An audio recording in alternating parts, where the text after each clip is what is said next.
Good evening, everyone, and welcome to Austin by Starlight, Episode 9. Where we left off with our coterie, they had been exploring some personal endeavors. They had been spending time with those important to them. They had been spending time adjusting to this prospect that a dignitary would be coming from San Antonio to visit with Don Hernandez. Preparing, building, carving out little basements and tunnels underneath their home, listening to the creaking of the wood as they continue to make adjustments to the house. All of that to prepare for the nights to come.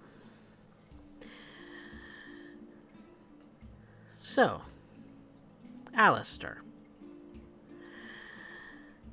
what has been on your mind recently? What have you wanted to prepare in recent nights? Well, thinking about it, I have been lax in my studies, and have not spent as much time with my sire as I used to, learning things. And with the whole ordeal of my sister, I realized that I do not know enough to protect all that I care about. So I might have to go talk to him and expand my knowledge base a bit.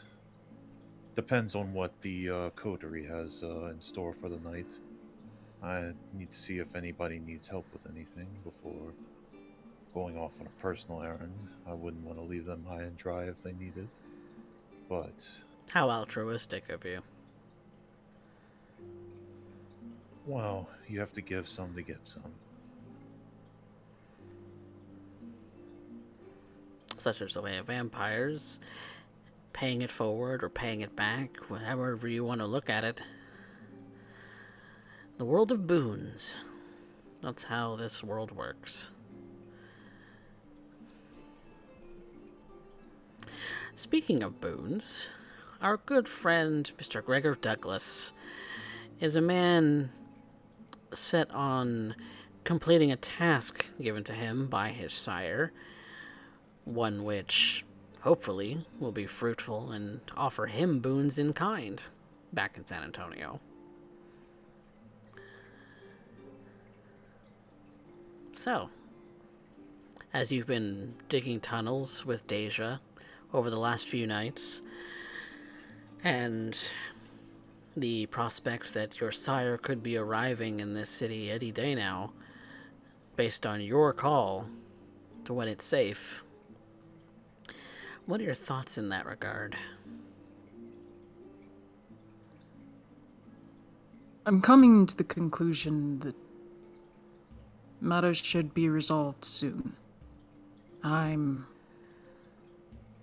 not entirely trusting of this coterie, to be honest. Their ties seem to be outsourced in many different directions in many different ways, but, well, deals and transactions and boons, as they say, are a universal language.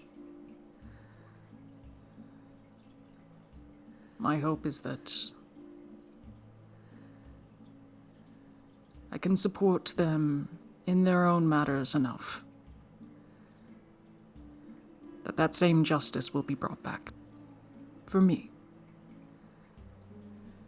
They've been hospitable enough. So the rest falls on what I can do for them. Continue earning those hospitalities. And you are a very capable man, a driver of many talents. Talents that haven't really been explored by the rest of the coterie, but I'm sure they'll find out in time. Deja might be a little more privy to some of those talents of yours for digging tunnels, as the basement work underneath the house is actually going a lot more smoothly and a lot more stable than you probably would have been able to do by yourself, surprisingly enough. It doesn't seem that. It seems that with eyes for the ground like Gregor has, that this house will remain standing, regardless of how far you dig underneath it.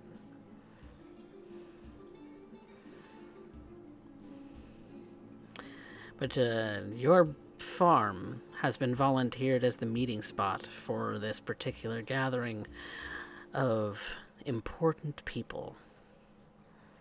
And you've been kind of working on your own to build that up in many different ways, haven't you? Indeed. So many things to get done before that happens. I don't know where all the time goes. So many nights on that house. Thankfully the floor didn't cave in on us. That's a plus. But back to that meeting. I've got to talk to Don Hernandez. And soon.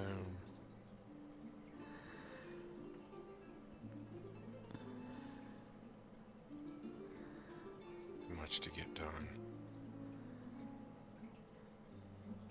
So much to get done in so little time.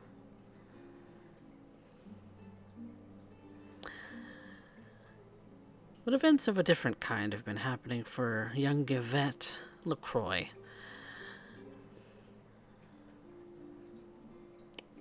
Some rather bittersweet.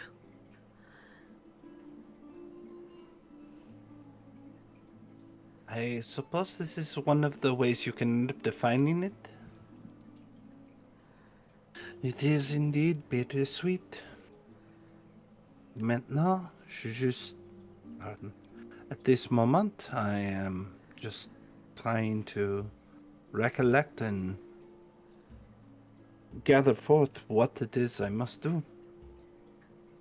My sire has promised that I will come to see his way of thinking momentarily. Monsieur Ball has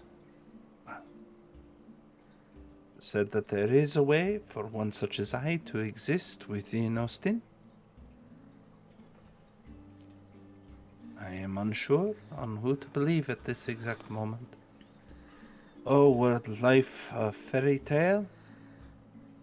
This would lead to some happy ending. But I am not so deluded as to imagine on what this all must mean. Understand, I am already planning my death before I've even been married.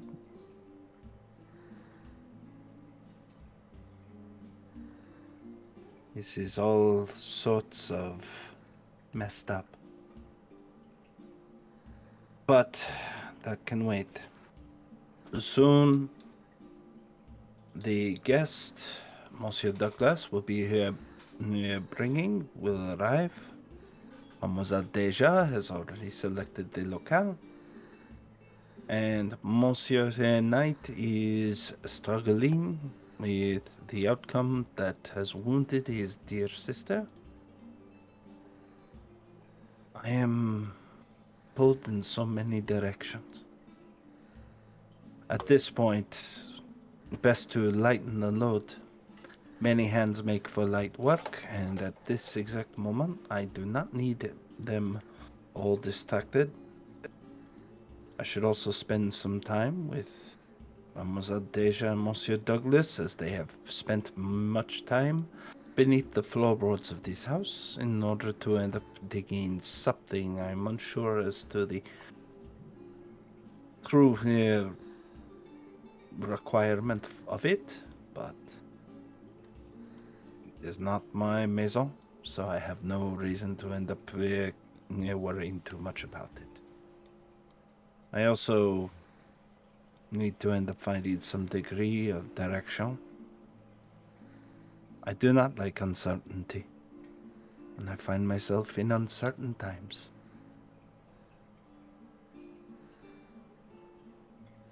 Yes, uncertain times indeed. With important figures, important life events, and the importance of maintaining oneself.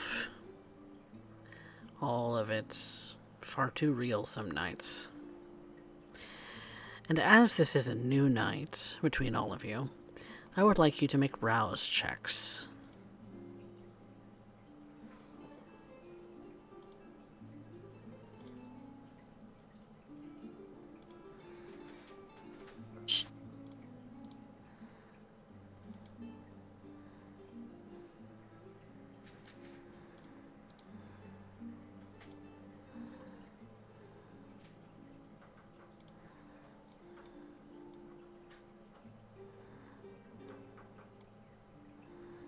Okay.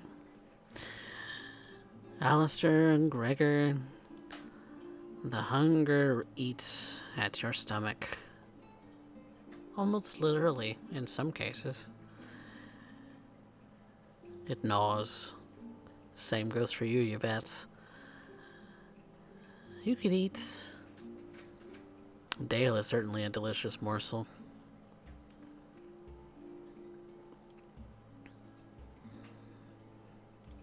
And Deja, was it a success that I heard?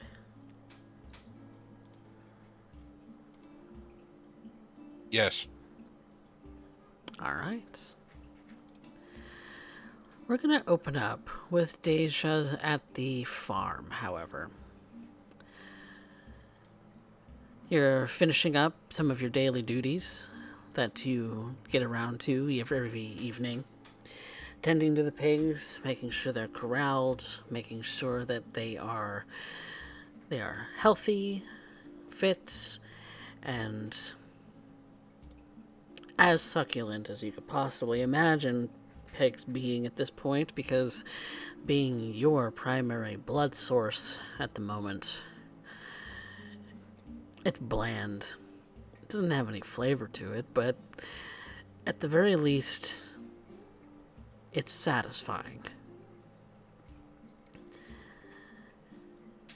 But it goes without saying, it does take a long time to get through a feeding session between all the pigs if you're wanting them all to live.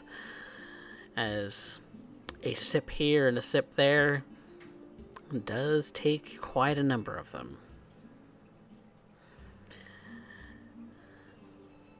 What hunger are you at tonight, Deja?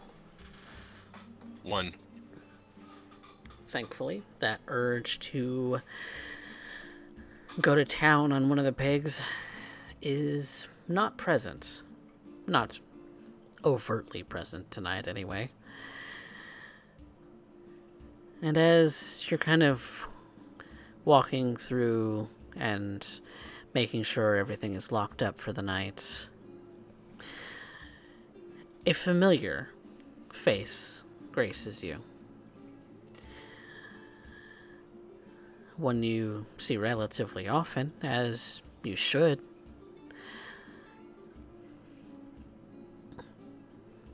Howdy, sweetheart.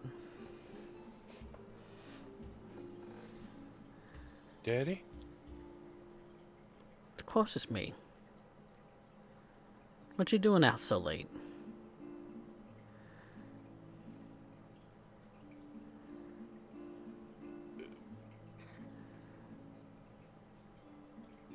What you used to do every night? Oh, I guess that makes sense, huh?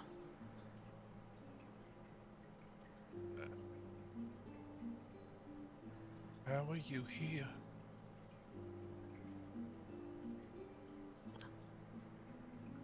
I've always been here, sweetheart.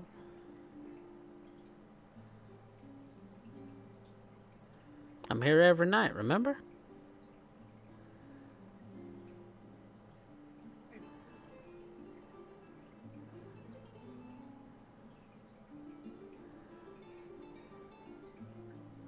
Although, Does look like you're missing a few.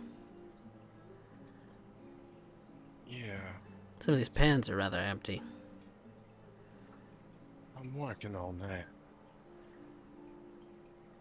I got Angelique and Potter going to the stock shows. Oh, Trying right. to trying to replenish the herd. It's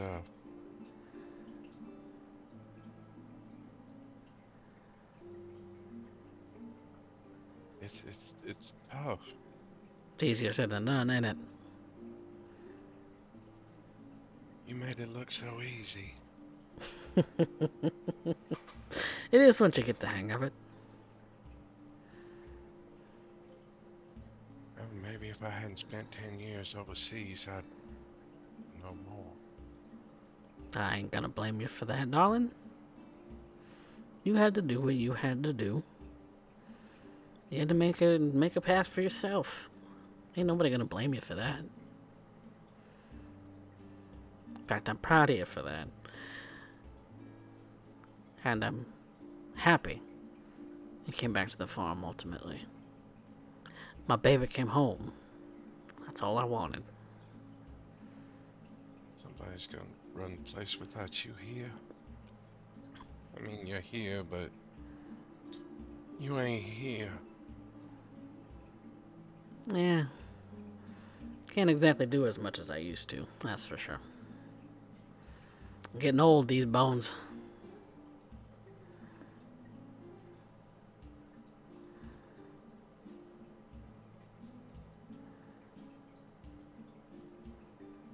Question. Mm-hmm. He's not picking up anything she's saying about he's not living anymore. Is Insight check. Wits insight. wits insight. Okay.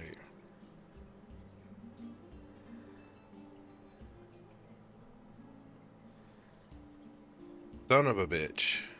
I am going to have to spend a willpower so that is not messy.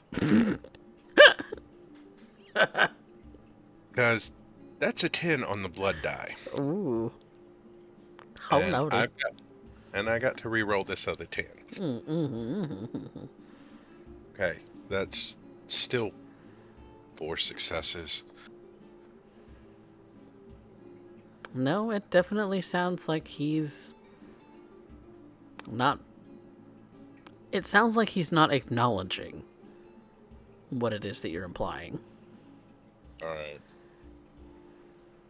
That's what I figured. Oh, shit.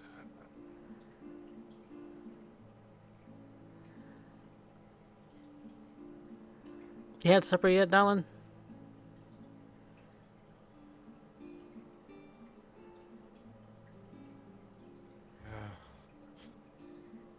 Honestly, just woke up, Daddy, not too long ago. You turned into a night owl now. You know how I struggle to eat when I first wake up. It's always taking me 4 or 5 hours before I can keep anything down. Now you're up in the middle of the night for no goddamn reason. Come and tend to Somebody pigs, gotta, and what you doing the rest of the night? What you got going on in the middle of the night? gotta keep an eye on me. I gotta keep an eye on the farm. Make sure everything maintained and That's what we got the hired hands for, honey.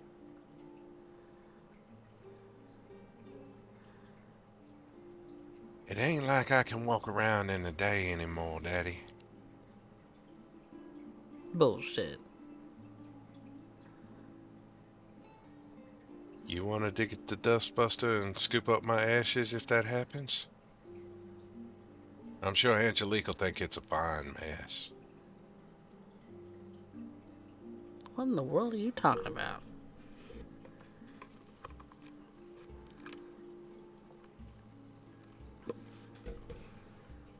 I, hmm, I've seen you around, but Daddy, you ain't around no more. Been 5 years. Been 5 years since what? Since you died. Do I look dead?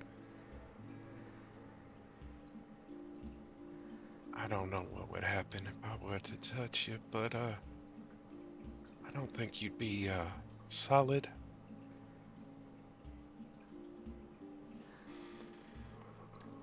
He kind of just holds his hands out, kind of daring you. He's gonna walk up like she's gonna give him a hug.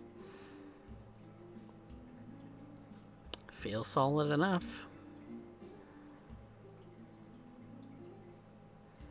It feels real, but, dang, you ain't been here in 5 years. But I'm here now, darling. I know you're here and I don't know how. It just... I don't understand it. It don't make no sense. Everything gotta make sense to you. You can't just enjoy it. This... And she leans in and hugs and holds on as hard as she can. And you can Yes. feel that he is wrapping his arms around you to hold you too. But yes, for this, yes, this has to make some kind of sense. Or I'm just losing my ever-loving frickin' mind.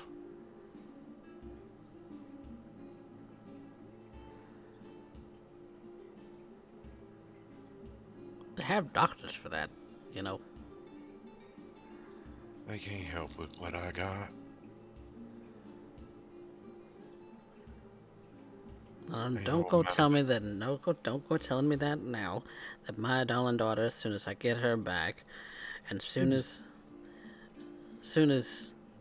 everything blows over, between her going off to war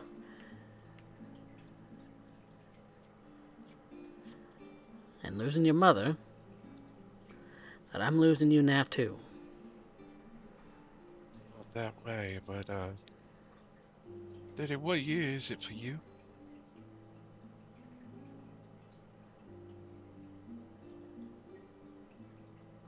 What year?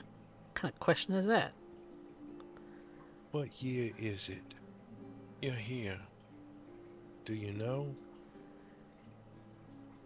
It's 2025. That checks.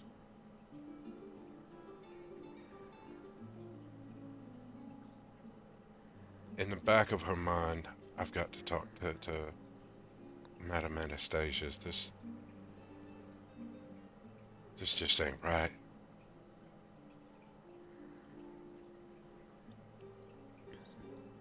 I can wait.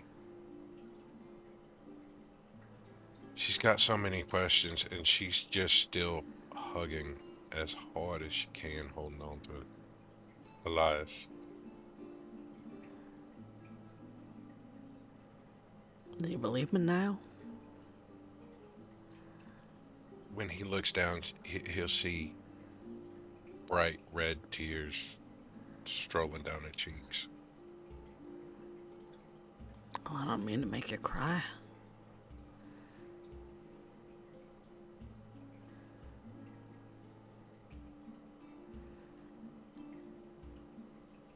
And you can kind of feel that he's wiping tears away from your eyes.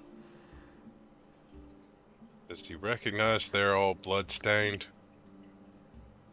Wits insight.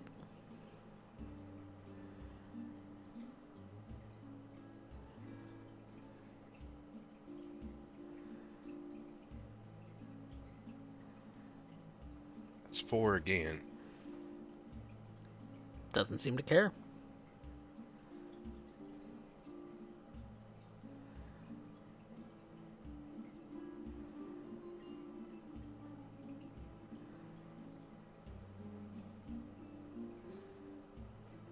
Starts sobbing heavily. I know you don't mean it.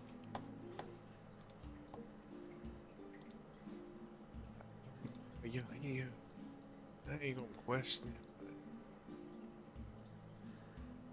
but Daddy, you can't know what it's like. Can't know what's like.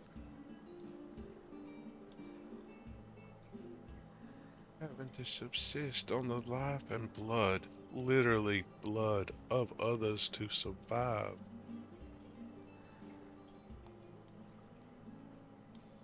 You asked about eating supper. I don't eat food no more. I mean, can, but it ain't like it used to be. It does nothing for me.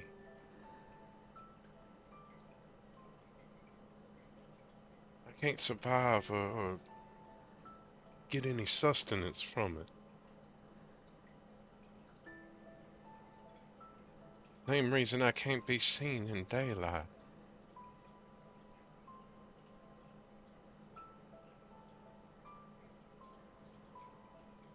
I ain't human no more, Daddy.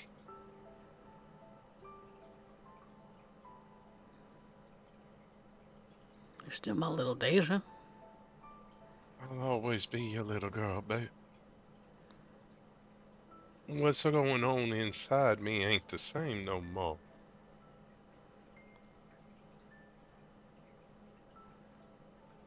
It's all changing, and in ways I don't understand.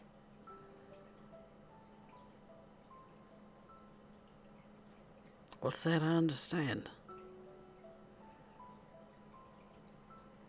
Always thinking too much. It Always ain't about running. Always running your mind wild. Daddy. Sunlight burns me. I live on the blood of others. That don't make a I'm, lick of difference to me.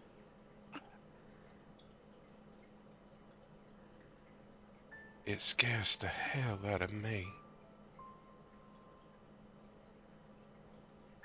Nothing scares my little girl.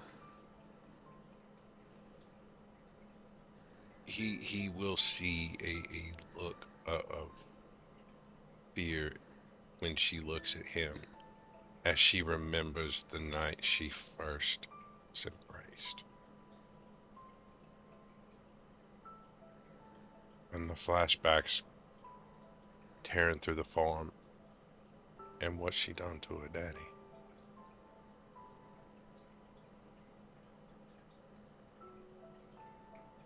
He looks solid, he feels solid, but this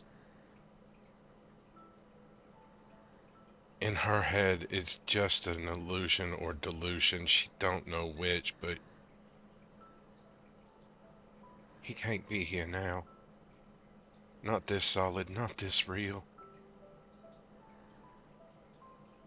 And she looks at the pigs that she fed him to hide it.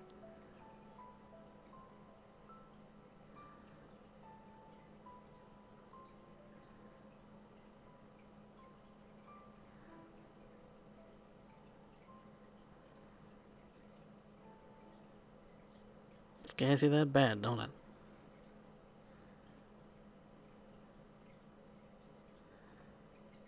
You know what year it is? Do you remember what happened?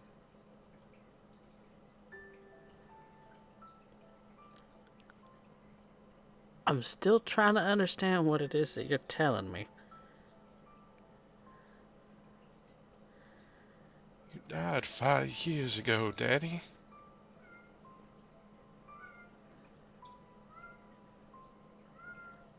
I don't feel dead.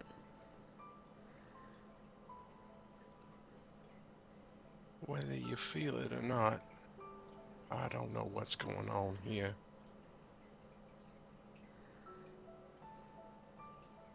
I just can't. I don't.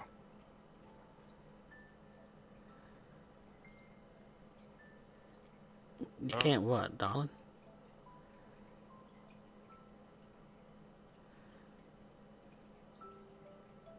She screams, "You died at my hand 5 years ago." The night I became whatever the fuck this is that I am now.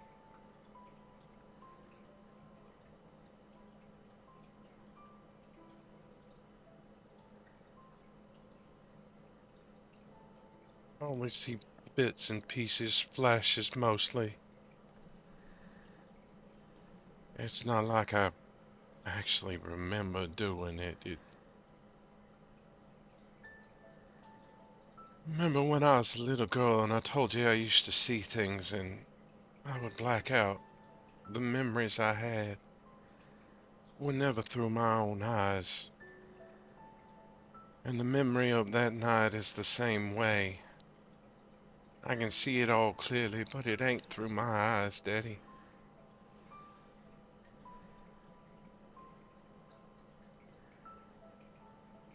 I ripped you to shreds, I tore you to pieces, and then I fed you to the hogs. To hide the evidence. And then I think I killed that fat bastard just out of spite.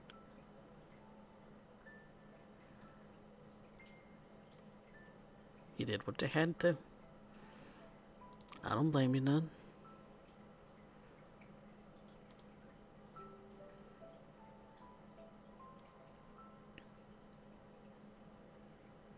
How could I be angry at you?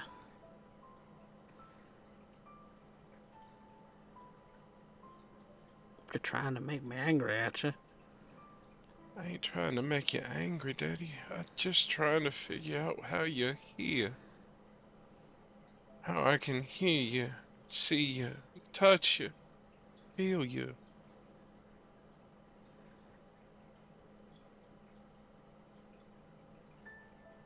It ain't supposed to be like that.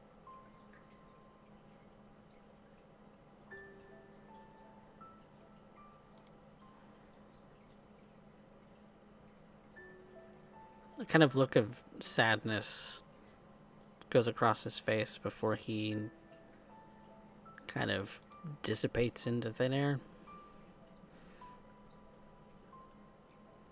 And she's trying to figure out whether or not she's hallucinated this whole thing or if it really fucking happened.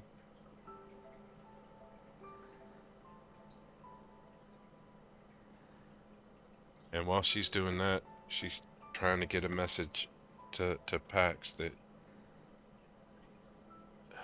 she needs to try and see the dawn tonight if possible.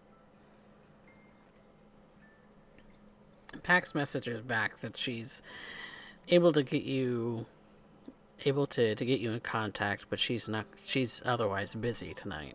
She's not gonna be able to join you.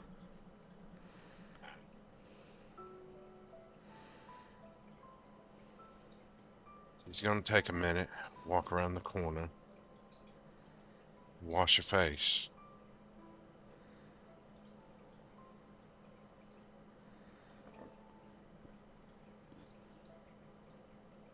And then she's gonna get her things and head to the coterie house.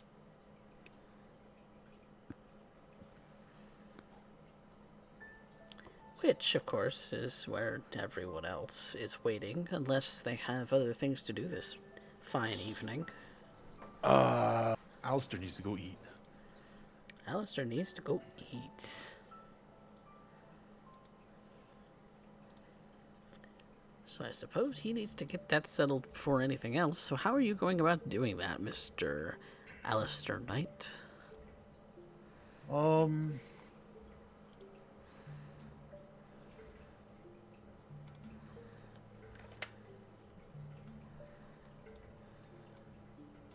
Suppose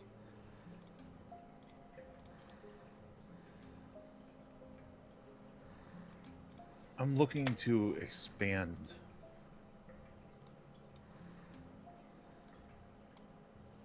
I don't know. How would I do this?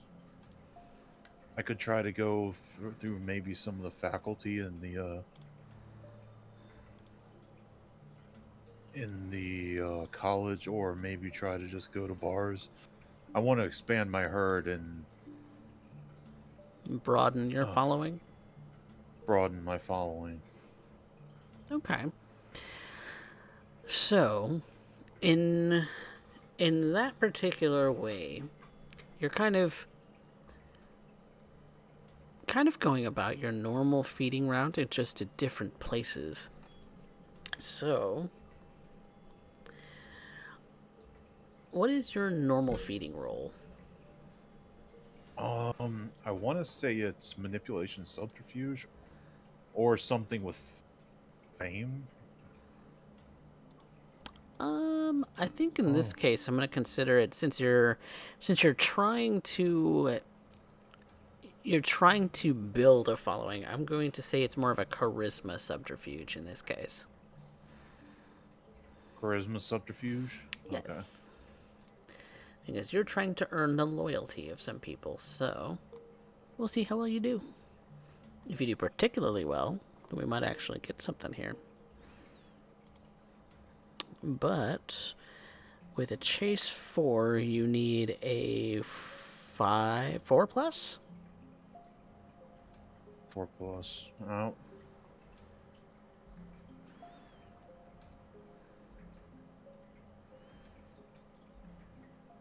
That is not going to do it with the dice that you have at your disposal. So I can allow you to succeed at a cost. Will this cost fuck over Yvette in any way? I was thinking about a way to make a cost. Let's see. What would the cost be? Couldn't resist the joke. Funny.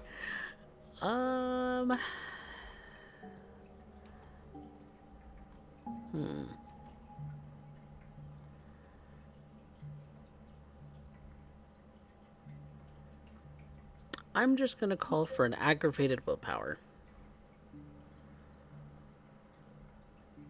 Super simple. How does that work again to get back? I have to get a desire done. Desire or work towards your ambition, either one. Okay. Yeah, I need this to happen, so I will take an aggravated willpower. Alright. Aggravated willpower it is to sustainably feed yourself. How many points of blood do you take? Just 2, and try to chat up the person and make a favorable encounter to possibly see them again and pick up a second person that I can call on. In that case, no. You would have had to succeed at a pretty high level in order for that to happen. All right. If you wanted to add to your herd, this person to your herd, you would have had to pass with flying colors. The aggravated willpower is just a pass. Okay. That is fine. Alright. At least I'm not hungry. At least you're not hungry. Anyone else doing anything before joining up with the rest of the coterie?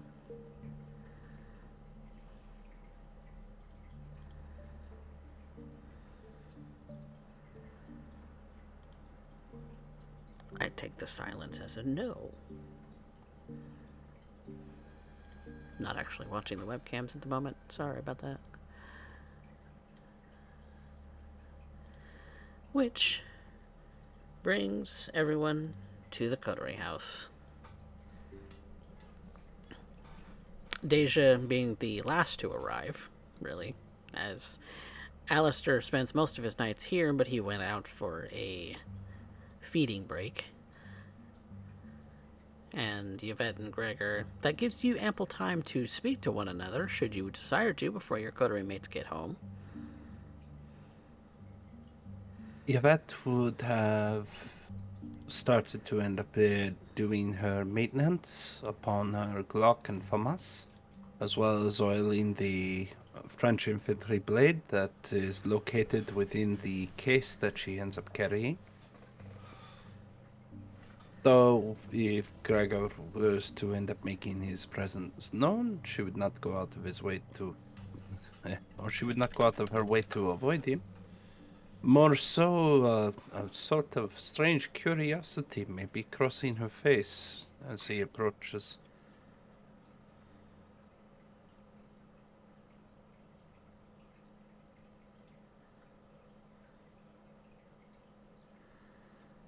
Um,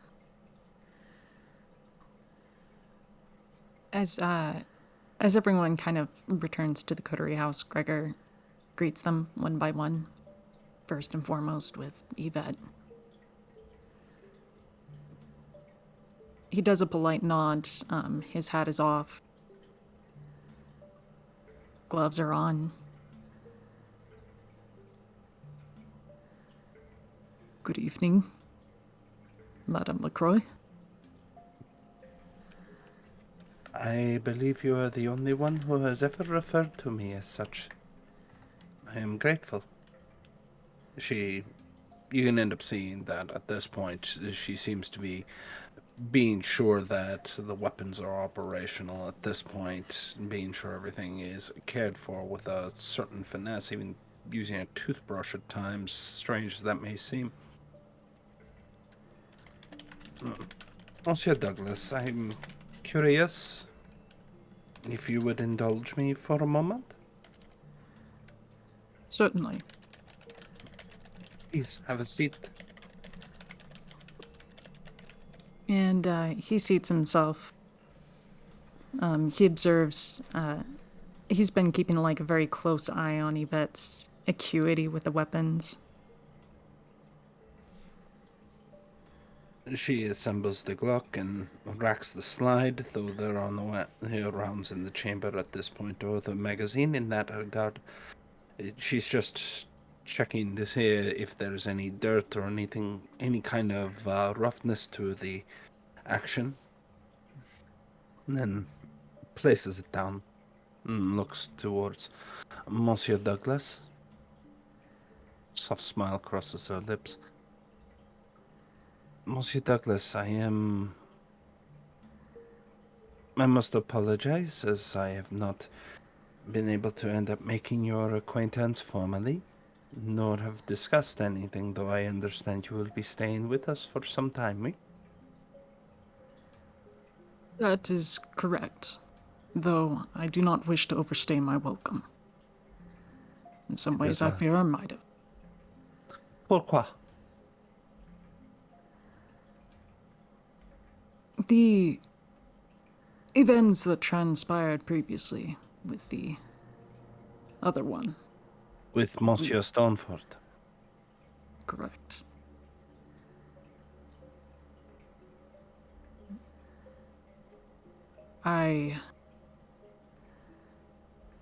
Though it was in many ways within my terms and to make sure and oversee that affairs went smoothly, I failed in that endeavor. Were you at his side when he attacked me? No, but... Were you negligent in your duties as you were not around to chauffeur him across the city and be at his side at all times? That would be the more accurate statement. I was unaware that you were expected to be glued to the hip with him.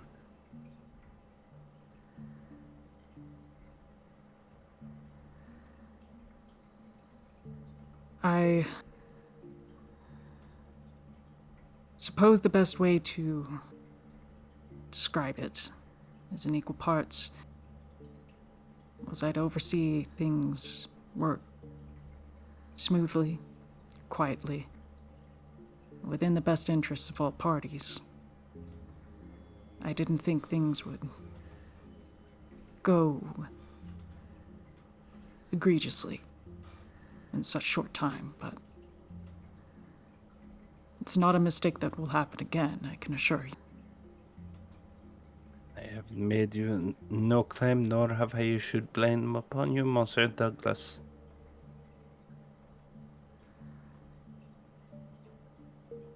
And for that, I'm grateful. But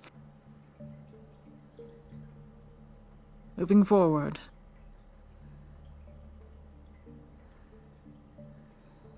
I will ensure that everything else I can provide for this group is only within the best interests of all parties available. By that you mean your sire? My sire, Don Hernandez, and hopefully I can also provide compensation for the hospitalities and patients presented. Well, it is not my place, Monsieur Douglas. I would observe that you are a servant to too many masters. When forced into the position, one must show favoritism to one or the other. With what I have observed in you, it would be towards your sire. I do not fault this in you. I simply wish to end up making it a point of clarity. You would not be incorrect. And so now I know where I end up standing with you.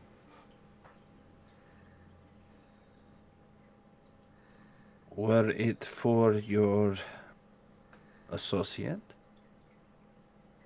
to have he killed me, I would not suspect there would be even so much as a bump in the road.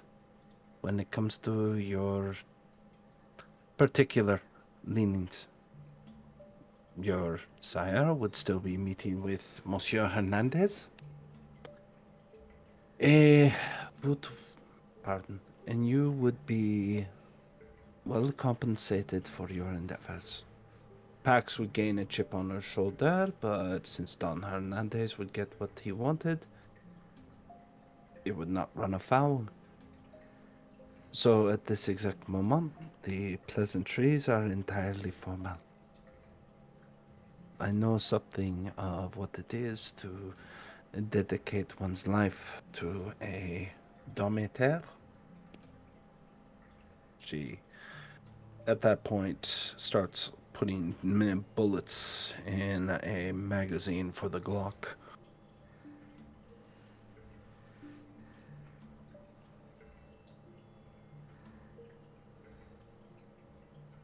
Is that so? I am aware of Miss Cossetta's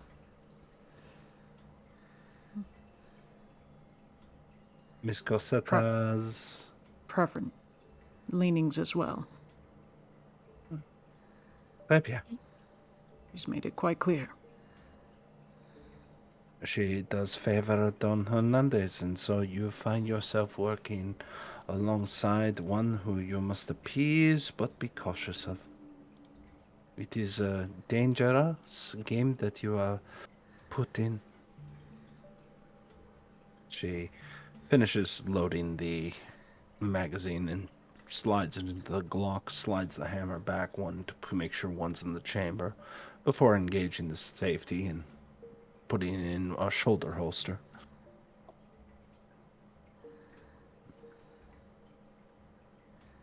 If you don't mind me asking,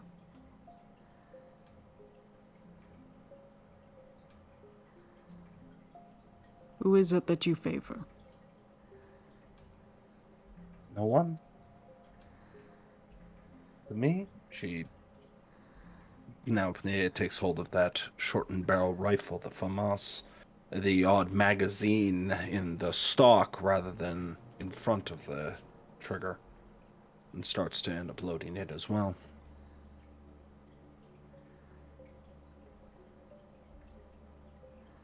I have had my fill of dometers. Now I am allowed to write my own story.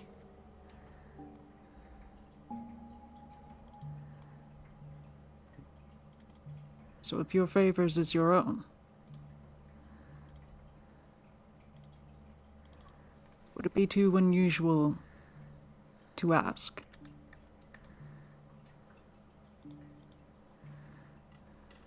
Out of curiosity, if things go smoothly,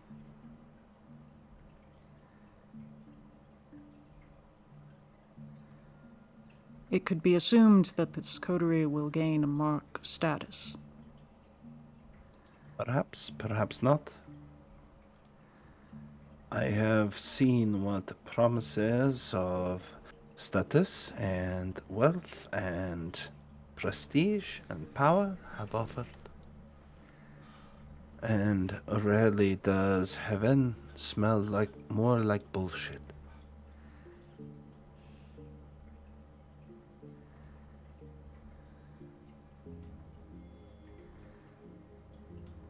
So rather than promises, you like action. Evidence at the forefront.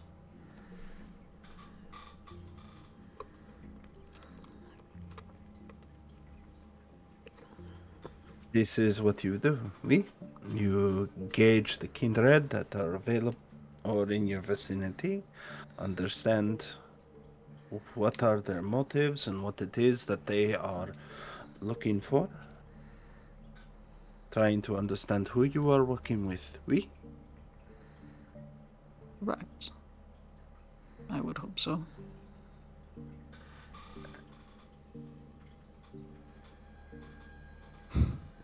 So,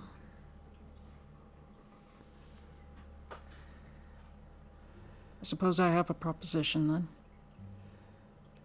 Qu'est-ce que c'est ça? Would you be interested in exchanging a boon? Boom. A mere minor one. A favor. And what sort of favor are you requesting of what?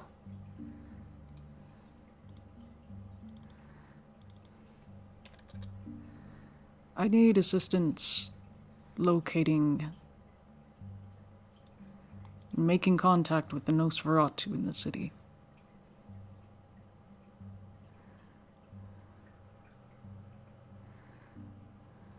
You need assistance locating the Nosferatu amongst Austin?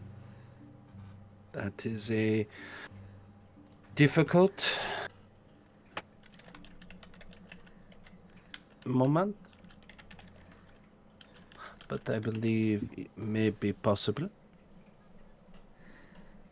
If they were to ask me why, what would I be responding with?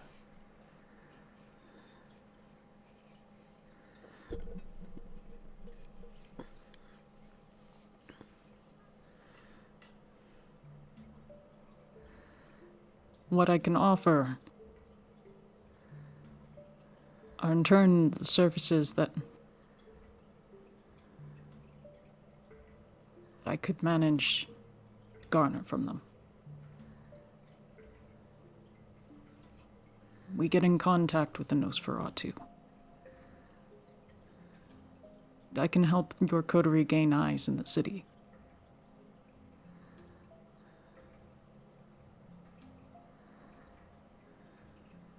But you would not go to them yourself without introduction?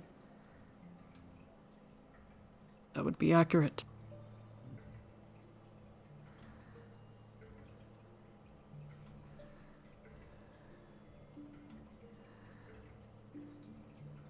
Rather, as a stranger, I'm unfamiliar to this city. I do not know the tunnels, warrens, if there are any to be had. And as it Very well. stands, I also do not have as much lenience in Baron Kane's vicinities. You are a guest that has been offered 3 days and 3 nights,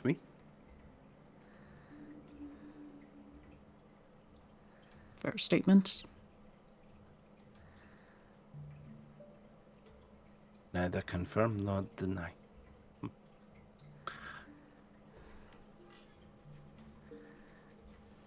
She pulls out a cell phone.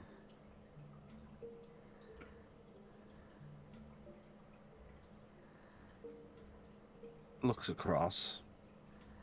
And looks at Gregor. And Gregor, you notice that she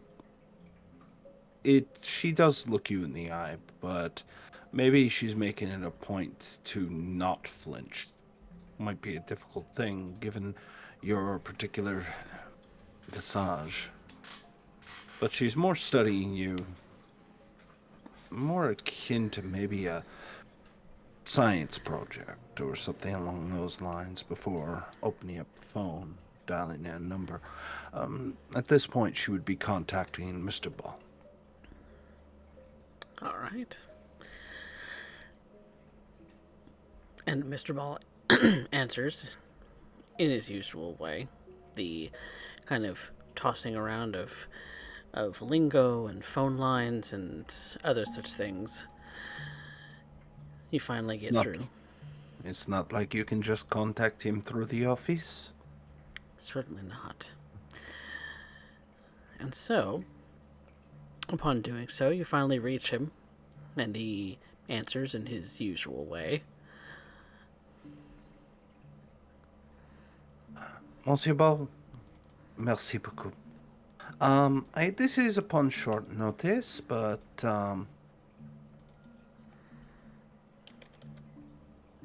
I have a new haunt that is currently here. Caught my eye. I was wondering. I think she's picked up enough to be able to emphasize what she means when she says haunt Nosferatu. I see, I see. But I am wanting to compare it to something more local. If you would be able to have someone of note touch base for a compare and contrast at my current residence, I would be very grateful. A comparison of haunts at your current residence. It is a safe enough spot to end up making comparisons. After all, I want to experience American Halloween. Then, of course, I shall indulge you. It might take a little bit of time to get in contact with such things, but Of course, I would not expect otherwise. But how quickly do you need such a thing? not too pressing. It's Halloween's a long ways away, but sooner I can end up seeing more such houses, the more I can end up making the right choice come the time of year.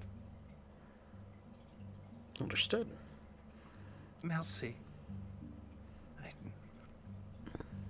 I will end up contacting you shortly, and I'm sure we will be able to exchange lovely ghost stories. Fantastic. Merci. I'll let you know when they can arrive. Très bien. Et bonsoir, Monsieur Ball. And good evening to you. She hangs up the phone.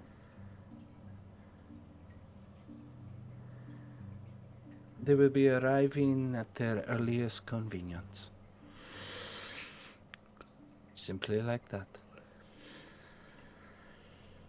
Phenomenal. It is truly appreciated. I don't simply wish to walk in uncharted territories without, well, a You proper are a introduction. You are a guest under this roof, and as following the... She stops herself before she uses a particular word. Like, she's like, probably shouldn't use that term. As demonstrated by Baron Kane, I will follow his example. You are under our roof, and thus you are under my protection. Meeting is upon neutral ground, and the associate is in good standing with Monsieur, which means that at the very least it should not end up ending badly, so long as one can remain behaved. I hope that this will do. It will do wonderfully. Fantastic. And that's about when Alistair comes back from his meal break and Deja's driving up in her truck.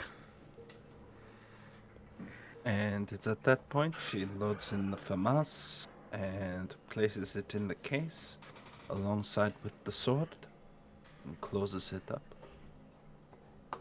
Monsieur Knight, I hope that the evening is going well enough for you. Yes. So far, I just came back to touch base with everyone. How are you doing, Miss LaCroix? Won't be able to call you that for much longer. And at that point, Alistair would end up noticing Yvette's eyes snap to him, like she will shoot him right then and there.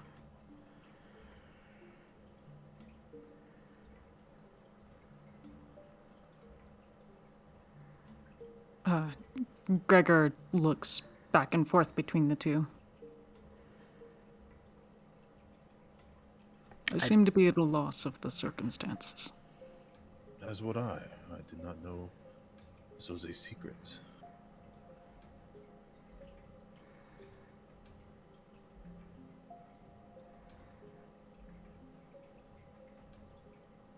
Well, I will ignore it. And he does a polite bow. Madame LaCroix? Mr. Alistair, was it?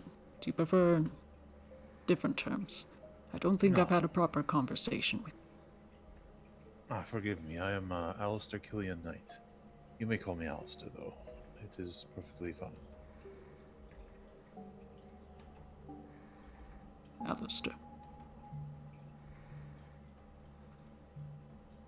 And I, as you know, am Gregor Douglas. Yes. How are you finding your stay in the house?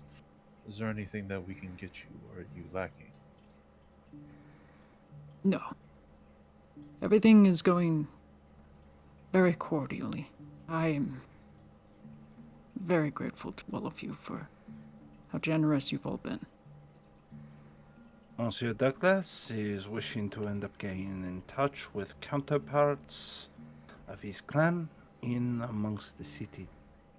I have made arrangements for one to arrive in order to exchange greetings and put them in contact with Monsieur Douglas, allowing him to better navigate the city and to end up finding those who may end up finding refuge beneath our city. Yes. After all, if one is to be knowledgeable, one must give some credence to Nosferatu, as they have a tendency to be very knowledgeable about many things. Her eyes have never left Alistair. There's still that sternness, she is being polite, she is maintaining her duties, but at this point, the only thing she wants to do is rip his lower jaw off. Well, Mr. Gregor, if you'll excuse me, I need to have a word with Miss LaCroix, and I'll start walking towards my study. Gregor looks to Yvette, and he gives another polite bow. And she returns as such, grabbing hold of her case, which you already know the objects in it. She starts to acquiesce to Monsieur Knight's wishes.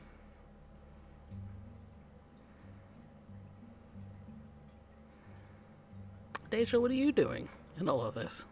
As you're walking into the house and realize that there are daggers, obvious daggers, going from Yvette to Alistair. Deja is going to dig in her backpack and check and make sure her gun is loaded and ready to go, because she may have to shoot one of them. Oh no. She doesn't want to, but It is exactly as you need it to be. Yes. And she will quickly tuck it in the back of her pants and pull her shirt tail over the back to cover. And then start checking on progress on what she and Gregor have been working on for the last several days. Which is coming along rather nicely. Oh, yes. When, for the few times that Deja has retired for the night and Gregor has been there, he still continued working on it. When he sees her, does another polite bow. Miss Deja, welcome. Evening. How you doing tonight? Pleasant. Have you come to continue progress on the basement? Not this evening. I have other arrangements I need to see to. Um,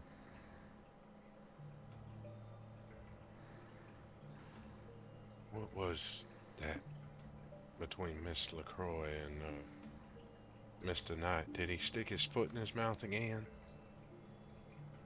And that's why I think we're going to jump over to that particular scene. As Yvette, you're walking in to the study as Alistair, after Alistair, with your case in hand. Alistair would have just walked over and simply sat on the edge of his desk and crossed his arms in front of him. Yvette will end up closing the door. And she remains silent for a moment, observing him. Perhaps eyeballing the letter opener that is upon his desk. Kill him. Kill him. Kill him now. He doesn't have to be a problem. We just get rid of him, and all will be done. Nice and simple, just like I like it. Nice and simple. Tempting. Very tempting. Or we But can make it she- messy. Messy sounds nice right now, too. Walls are not soundproof. If it's going to be messy, I want it to be loud. And an audience of moi. Why not an audience of them all? Show them what I'm made of. Show them that I am the one in charge here.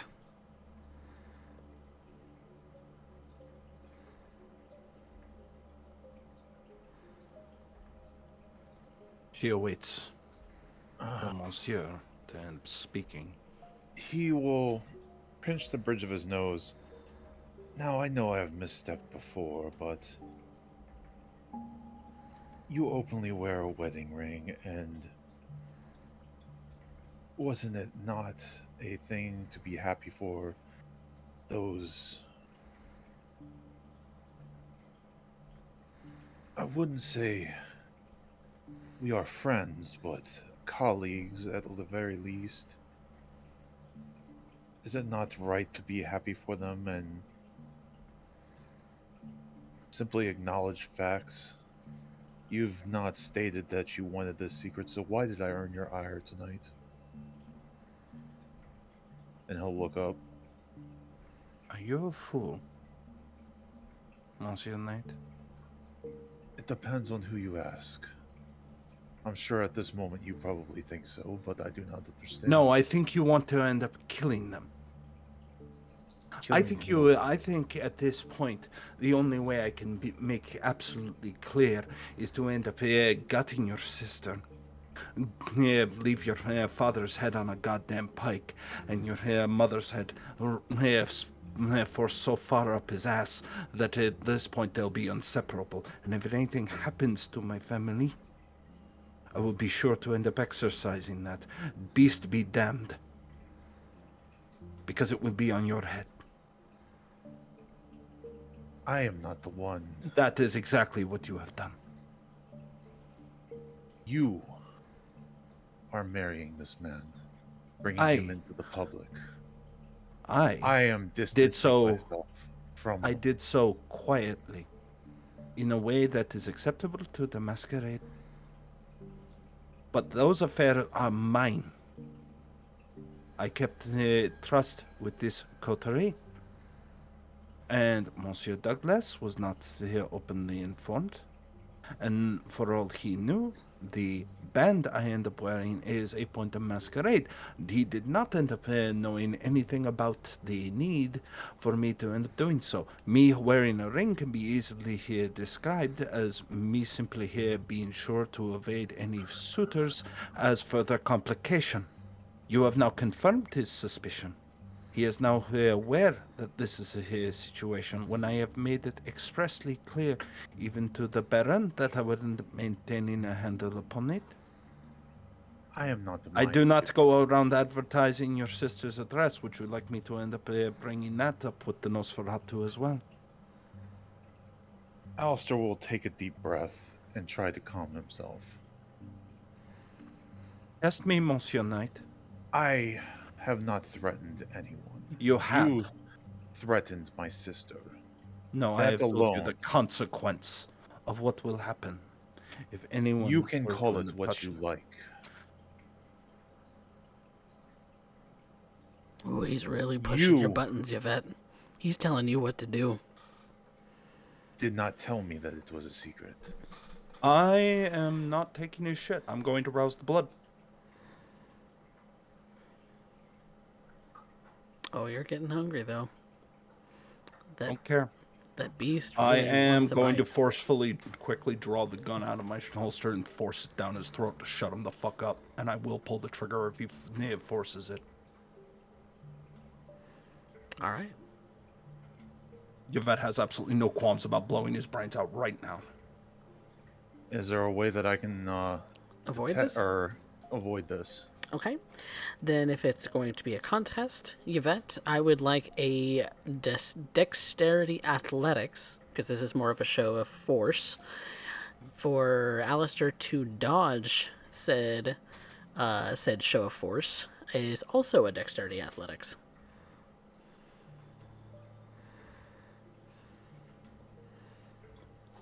Ouch. Jesus Christ. Dexterity athletics for you is 8 dice? When she rouses the blood, it is. Oh, damn. I will rouse the blood too, just to have a chance. Good luck. Oh, but you're getting hungry too. You're beasts. Ooh, wouldn't it like just to grip teeth around Yvette's neck and rip it out? Esophagus and all. Now, I don't think she's intentionally trying to hurt you, but you are in a grapple with iron down your throat, and it is very... If you had a gag reflex anymore, you would be choking. How would I respond to this? I need a second to think. If I am allowed. Or do I have to go off a reaction? Yvette's not going to end up giving you any time to think. She wants you very quiet, and she wants you to hear her. This is not a debate. I do not know what lack of social graces you have been taught, Monsieur Knight, but allow me to make this very clear. Mention of ma famille, mention of my personal endeavors to anyone is strictly off limits. I have upheld... Pretty hard to talk with a gun in your mouth. I'm not saying anything to you, I'm saying something to ST. Okay. I would slowly palm the blade from my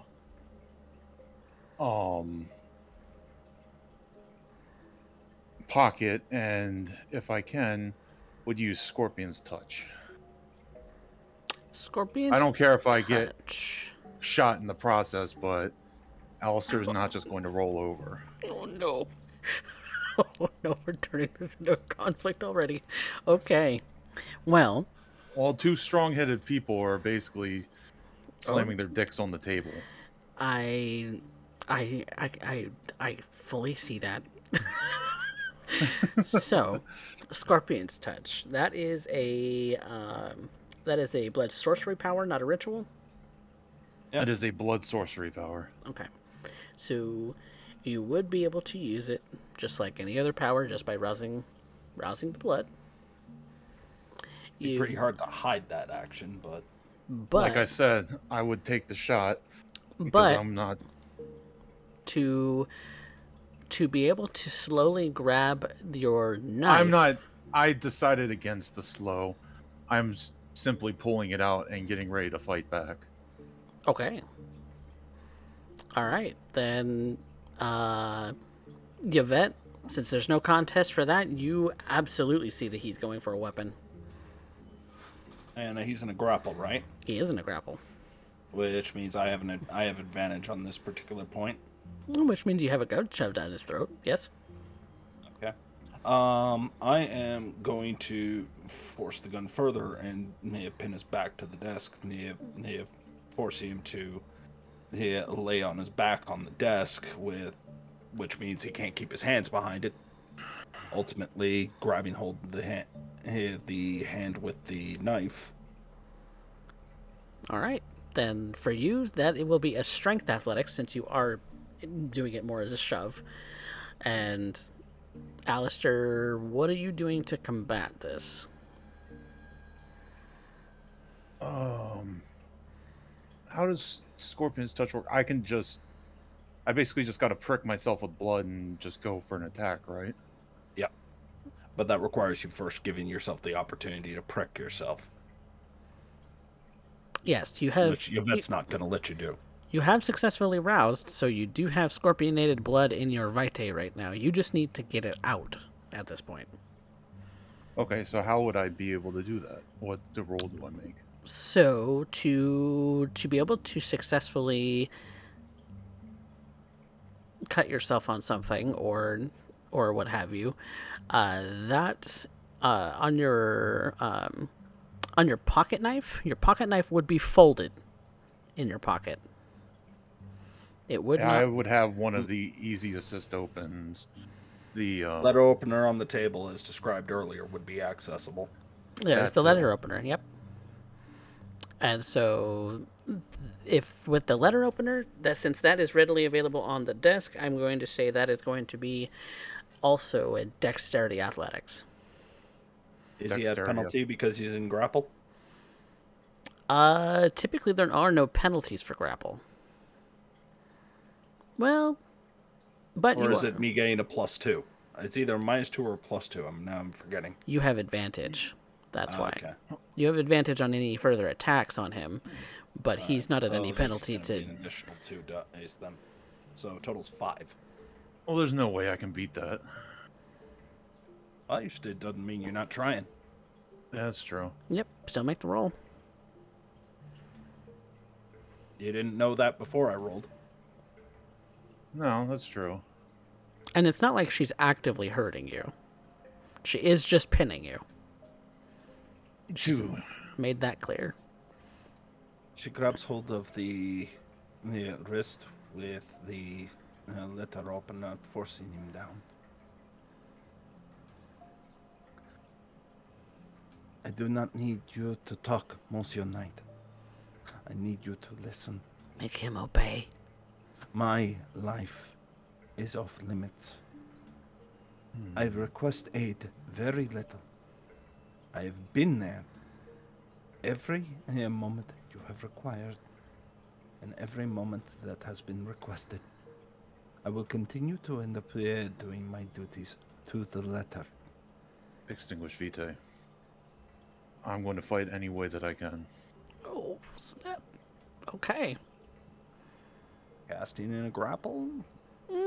Yeah, I'm gonna say that this blood sorcery power is going to be at a disadvantage. So in order to use this power and make the roll, you are going to have to take a. How does it work? Do I gotta throw like Naruto hand signs and then? Often, I'm not sure of the mechanics of the blood sorcery, and that's all. blood sorcery typically is considered a form of magic, and so I have always ruled that there is some kind of either audible or hand gesture that goes into blood sorcery powers, because it does have Okay. an original source of magic. Original source of magic. Okay. It's especially true of rituals because they are ritual circles, but it is true of blood sorcery powers as well.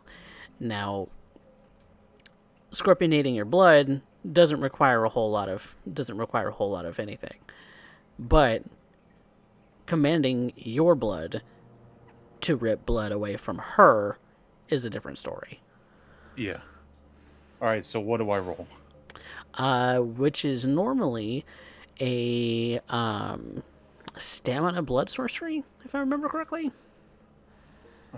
Here, Or is it intelligence I blood can look it sorcery? up real quick. It's intelligence, I believe. Yeah, Because more often than not, blood sorcery is Intelligence-based, yeah. intelligence roll. Yeah. So, and yours would be stamina resolve to resist it. or I think there's something with fortitude that the Yep. can work with Or too. stamina fortitude. Vitae. Oh, it's stamina occult or stamina fortitude for the victim. Yes. The victim could successfully. Oh, that's identified. Let's see here.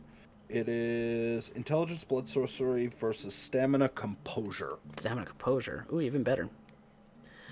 So, Alistair, you are casting at a -2 penalty, so that's intelligence blood sorcery -2. Can you blood surge something like this? Yes, you can. No, well, no, actually, since you have to blood surge to have the power active, then no. Okay, so I just rouse. Yes, because this is considered the same turn. Okay. Then it is intelligence discipline, right? Yep. There's a Derek dice roll for the night. Well, to be frankly, you fucking me up at this point with your Derek dice, so I'm on my back with a gun in my mouth She and I'm hasn't holding my even- knife. She hasn't even tried to hurt you. I don't know, a gun inside your mouth doesn't seem friendly to me. No. And plus side, it's a free action to just pull the trigger. True. Yep. Alright, intelligence discipline. Yep. So, For the sake of turns, that's how we're rolling this. and it's a -2, Mm-hmm. 3. Nope. I need to willpower. Okay. Willpower. See what happens. Ooh. Denied. Denied. You make the small little gesture that you can with that little finger waving that you do. Thankfully, you're able to make enough of the hand gesture signs that when you stare down Yvette, you know that you successfully were able to Wait, cast. so can I willpower mine too? You could. Of course you can. Yeah. Oh, okay. When he said denied, I thought it didn't come up. I thought he rolled zeros. I will definitely willpower re-roll this. Okay. It's 4. It's 4. Yep. You have to beat a 4 now. You got over a 50-50. You got a 3 and 4 chance. Yep. Or no, it's a 50-50. You not only It's need two- a success. Yeah, he has Or 2 no, dice to roll. He would be the aggressor, so he actually wins if he gets 1 success. 1 success and he wins. Hunger goes up by 1, Yvette. Yvette, you start to bleed from your eyes, your ears, your nose, your mouth, uncontrollably. What little wounds that you might have still also start to ooze in Vitae, and your beast is immediately frantic at the amount that you just seem to gush without will. Alistair will just stare down Yvette. I'm bleeding, right? Yep. I wait for the blood to fall into his mouth. Okay. I am bleeding into his open mouth that's forced open with the gun. Yep, it is. So the gushing of some of the vitae from your mouth, you allow it to go from that sort of molasses uh, kind of uh, kind of ooze that normally happens. It's kind of pouring out in more of a living blood kind of a way, and drips down your hand, down the iron of the gun, and down towards his tongue and throat. And Alistair, you get a taste of it. Do I have to swallow? Wouldn't matter. Wouldn't matter. Touch to the tongue. All that Okay. counts. It's a lot of blood all over the place. Yep, she's oozing from every place that is currently open in her skin right now, and so Did that loosen her grip on me at all? she didn't seem to flinch. It didn't seem to cause any pain. Okay, if she doesn't let go at all, I'm going to do it again. If I even think he's going to do it again, I am going to kill him outright. This is an execution shot. All right. There is I there think is that no this- dodge. I think that this is a point of intimidation. Go ahead and do it, or do you want to flinch? I have a question. Mm-hmm. Does Deja and Gregor hear the first shot? She hasn't pulled the trigger. She hasn't yet. pulled the trigger at all yet. Oh, I oh, got damn. thrown onto the desk. You may have heard a slight scuffling. Both of you make a wits awareness. Ooh.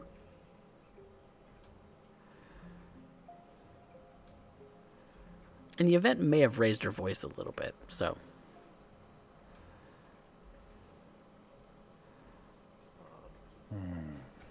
Wits awareness, you say? Yep, wits awareness.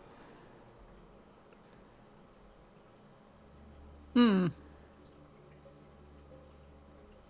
heard the scuffling, but, not apparently it's not really much my problem. 4 successes. 4. Yeah. You have clearly heard the scuffling of a struggle. You both have heard the raising of Yvette's voice a little bit. She doesn't raise her voice for nothing. She's very soft-spoken, very usually.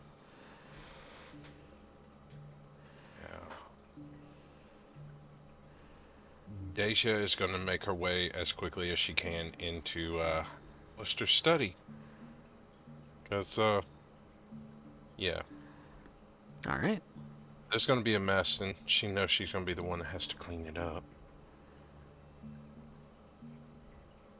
So, as they're taking that turn to make their way, out of Gregor and Deja, their way up to the the study. Alistair, what are you doing? She has not flinched. She has not moved. She has instead let that oozing that you have caused in her mouth to drip to yours. That would piss me off even more, and I don't want to kill another character just because of general principle of what I know I would do. But I'm going to have to. I'm going to... Well, that's fine. You're also going to need to make an intelligence resolve. Difficulty is only 1, but Yep, Intelligence intelligence resolve resolve. to act against Yvette, because you are now blood bonded her by 1. So, let's see if you can even make that without. Oh yeah. oh yeah, he's resolved to kill her. Outright. Balls of steel. And Yvette is certainly making it a clear point of intimidation. No question there. She's going after his willpower. She is going to end up making him heal. All right. And he is not the type to heal anymore. In fact, this is probably the most mad he has ever been. I would not doubt that he is verging frenzy right now. Yes. So is that I rouse the blood, right? You don't have to do anything unless you're doing something. What are you doing?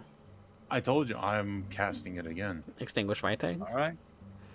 All right. It's not. Yvette, He would not stop fighting because she is threatening his life right now. Yep, that is a Yvette And wrap. even if is he, going. Oh, go ahead.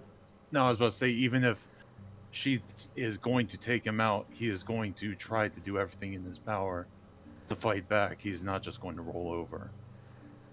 Okay. Then Alistair, rouse the blood for Extinguish Vitae and make the roll. Yvette, since this action is going to happen first, you will make your resist roll.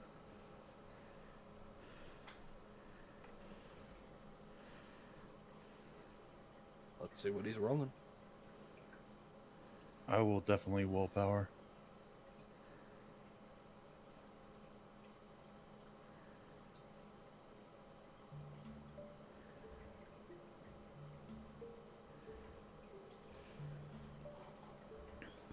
Okay, Yvette needs to willpower as well.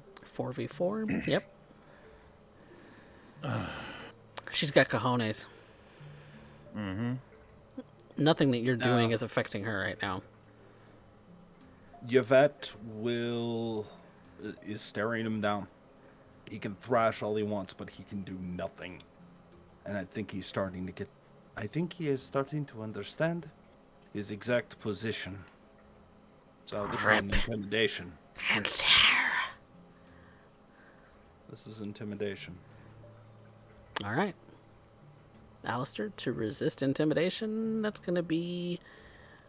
Not great. Oh, no. That's going to be Wits and Resolve. Sorry, I made the wrong bit. It's not charisma, it's composure. She's kind of icing him, isn't it?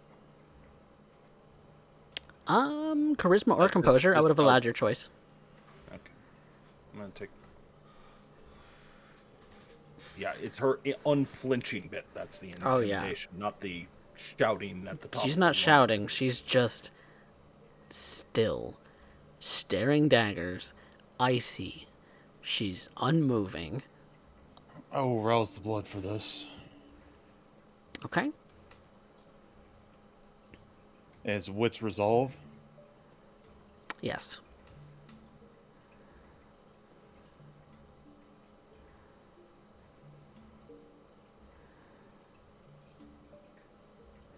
What do I need?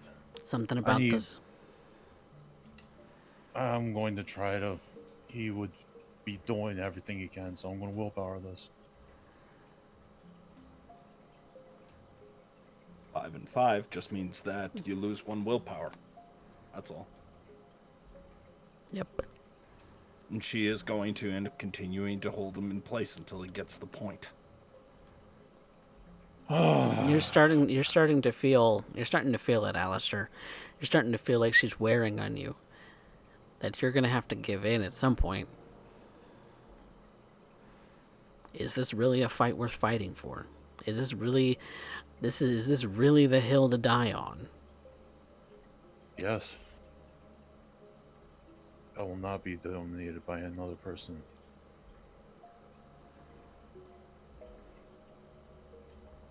Make your roll. What are you doing? This either ends with you being willpower exhausted, or Yvette being put into torpor. That's how this ends.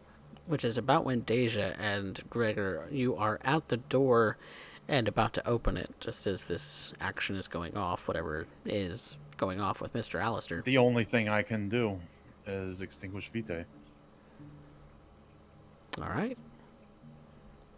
Make a roll. That's a good one. Yep.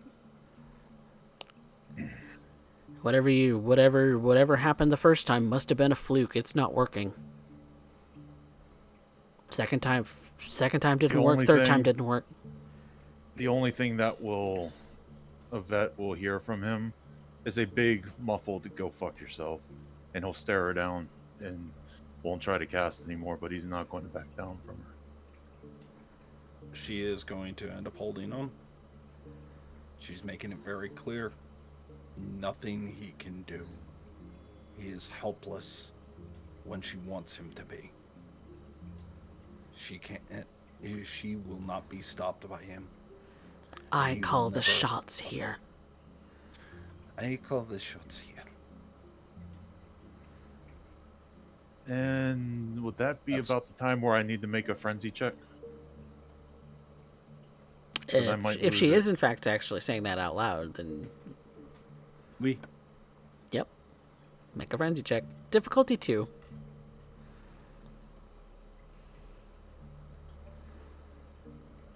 But your blood is boiling behind your eyes. And But as whether- how many but whether- willpower I have left, right? However many Yeah. willpower you have left, press your humanity modifier. Which is, And in the box, you're just going to punch in the score. But he still needs to roll against Yvette's intimidation first. Oh, yeah. Yeah, you need to resist intimidation. Thankfully, only 3 this time. Which resolve. I But will if rouse the blood again.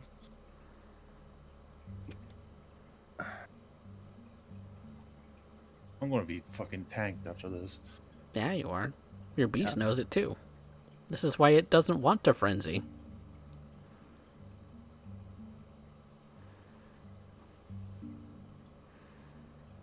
ooh, Okay, okay.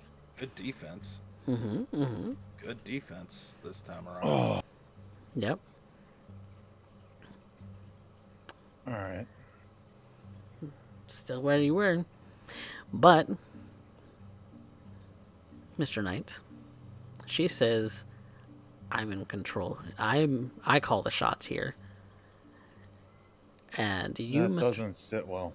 make a frenzy check, difficulty 2.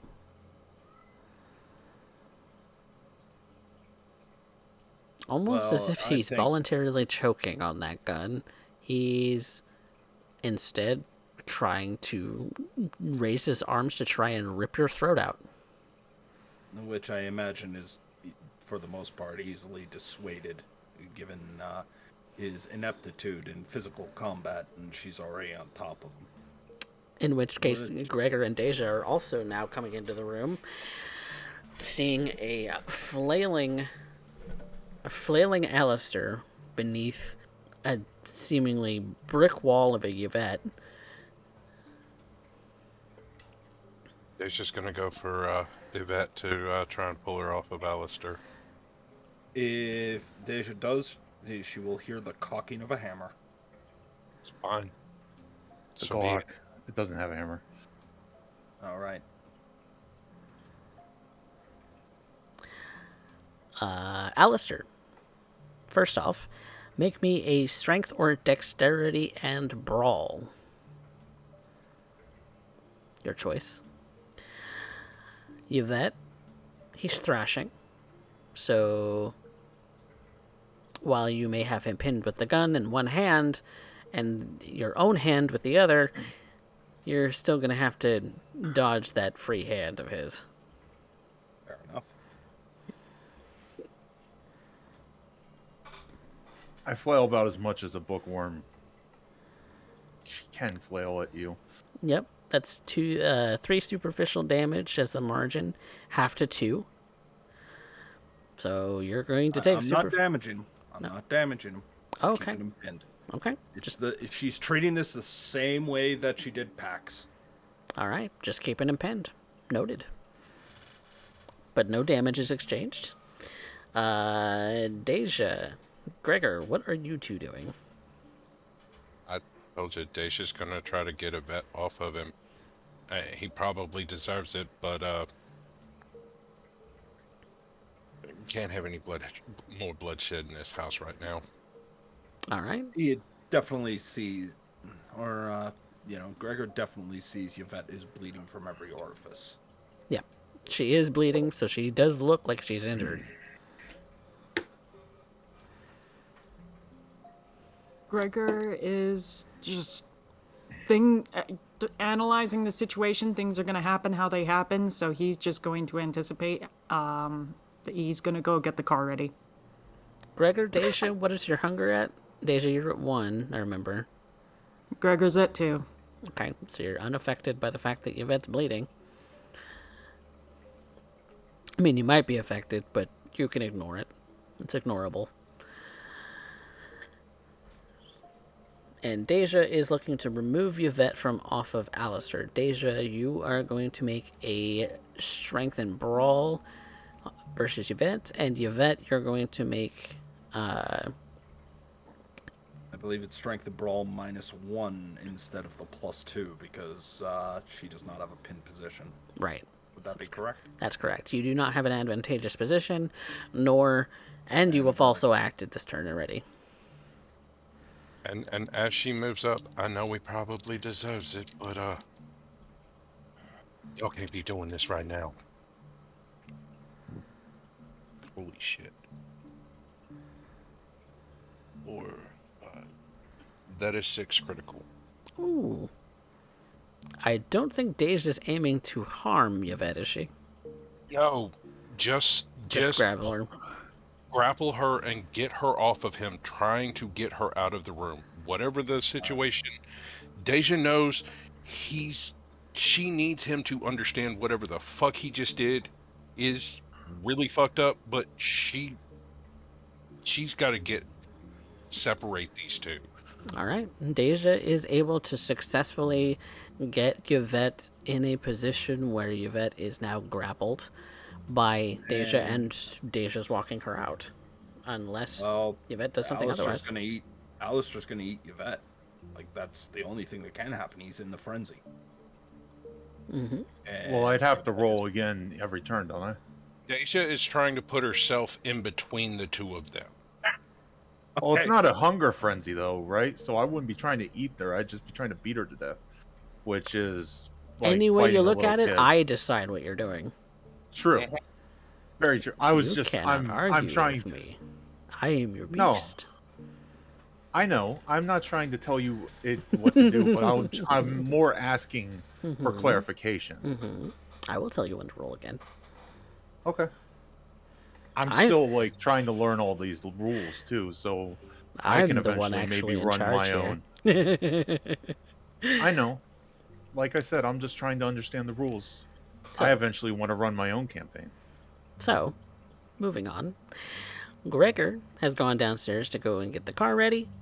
Deja now has Yvette in a headlock that she can't really seem to get out of in this moment. That she starts to walk Yvette backwards away from Alistair, kind of shifting her towards the door. Alistair, since now this is a new turn, you can either spend 1 willpower point to regain control of yourself for this turn, or you can make your frenzy roll. Still difficulty 2. I have to make a frenzy roll. I don't have any willpower left. Well, you can spend up to aggravated.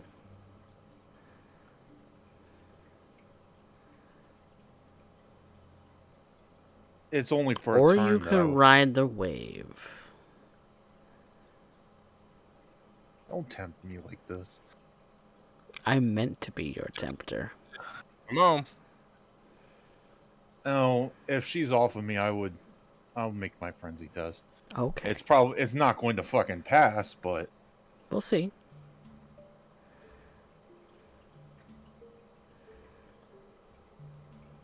Because regardless, you still have your humanity modifier that you're rolling, but at the same time, you get a 1. Yep. I have to roll both dice to get out of the frenzy. Yep. Alistair. She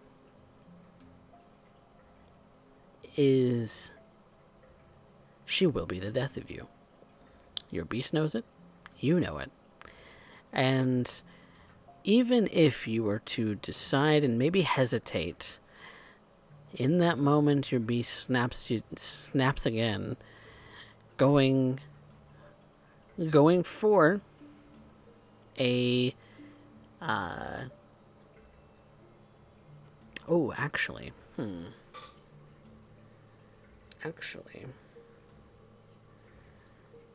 in this moment it knows it can't win. She's too tough.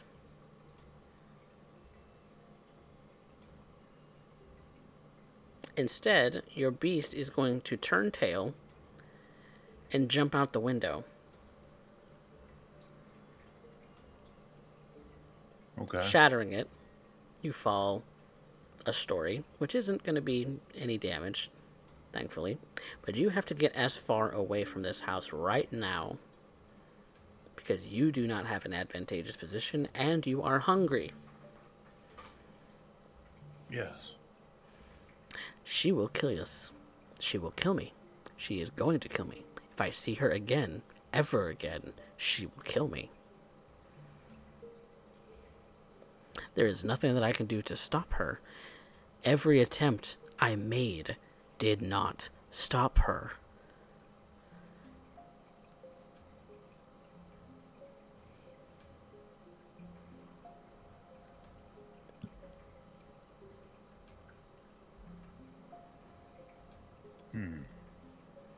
But that's not going to stop me from getting at the things she loves. Because you're of clear mind now that you're far enough away. The danger is out of sight. You're hungry, but your beast is loud. Could always go get him. Could always ruin her life. She threatened Michelle.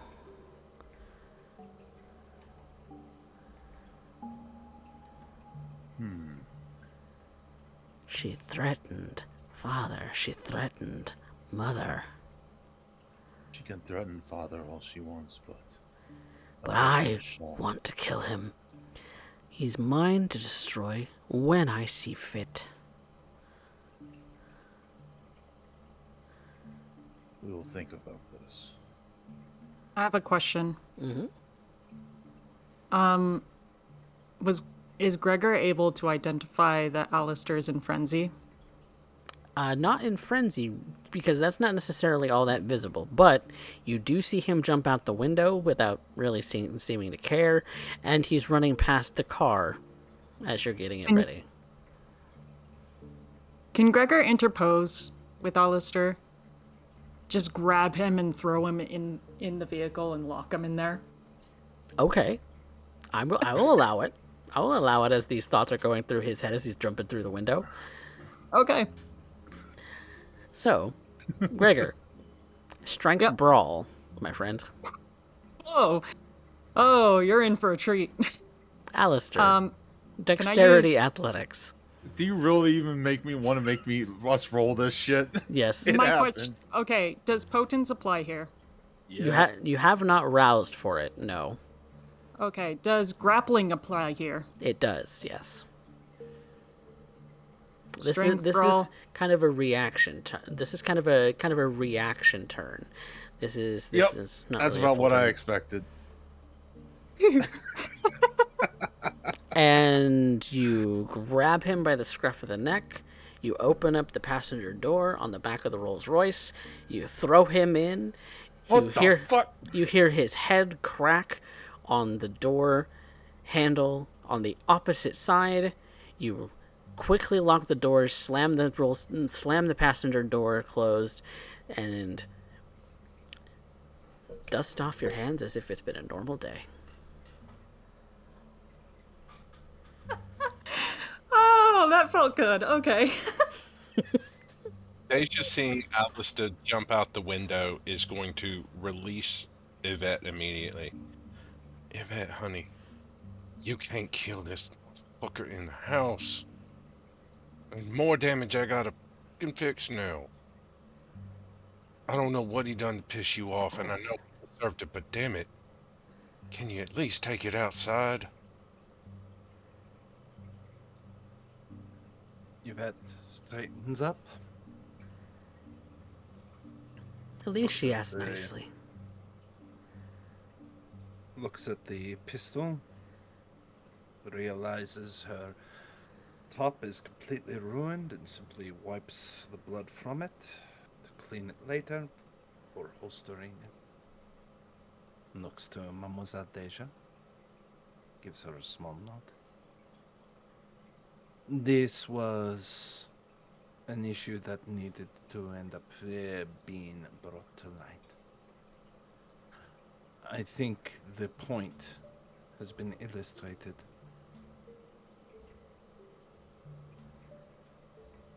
And Mademoiselle Deja, just to avoid further confusion.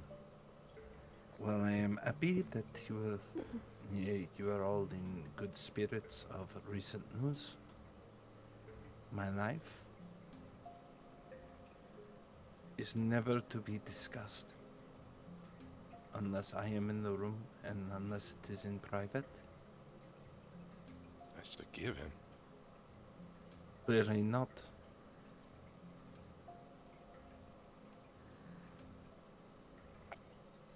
So that is what I was making sure Monsieur Knight was aware of. He still needs a did bullet not in the take head. it well. After She kind of touches her brow, wipes the blood out of her eyes, and looks at it, licks it. As it's very clear she's hungry, and she's trying to take in whatever she can get back. Clearly not enough to feed or satiate hunger. But when Sorry. sorry, go ahead. I haven't had a moment yet to give you my congratulations. And as I said, he obviously deserved whatever the fuck it is that you're coming at him with. What do I need to do to help you? Because, you're in a bad spot here, and, first off, we're gonna have to get you clean before we can get you fed. I will. In the trunk of my car, there is a suitcase to end up having spare clothes. I presume that the water still works unless you and Monsieur Douglas have had to turn off the water for your subterranean project. I'll let you know if that's gonna be an issue, and, you go get your shower, and, where are your keys? And I'll go get that for you. She pulls out a set of keys. You will notice the car one is actually put on a separate lanyard, which she uncouples and offers it to you. It is my overnight bag. Should not be hard to see. Case is solid aluminium with the locks, with the dial-in locks upon it. I am going to have a shower. I am going to collect myself. And if you were to see Monsieur Knight, wish him the best for me, and I hope that he took the lesson to heart. I'll leave the case on the toilet, or by the toilet for you. Merci. She'll take the keys and, go downstairs to Yvette's car. Yvette continues to go to the washroom to shower off. Try not to think about how hungry she is. To focus on what needs to happen. After all, they will be having a guest this night. She's maybe taking a long cold shower longer than one might suppose. But she needs a moment to focus. It has been quite some time since she has become that heated. But Monsieur Knight is a stubborn one. He threatens with his mind. He has threatened Dale and Chris. I would not take it as offense near as much if he were direct with it, but no, his idiocy has threatened them. Once he's spoken in front of the Nosferatu, now another Nosferatu is to come in. It will be discussed openly amongst them. This was between myself, my coterie, Baron Kane. No one else would have been of consequence. But now the rumor mill will end up beginning. I have to end up being sure to end up securing that domain. In doing so, at least if Alistair were to come towards them, then he belongs to me. Let's see how he deals with me in his head. Dancing there, always at the forefront of his thoughts. Perhaps he has fallen in love with me. She looks as she watches the blood from her hair go He- down her body and down the drain. Perhaps we'll make him dance like a magnificent plaything.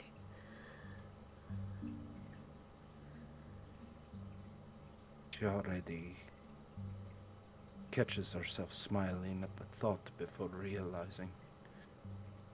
He is a toy. A dangerous one, but a toy. I am becoming Jacques. Lord, becoming Jacques.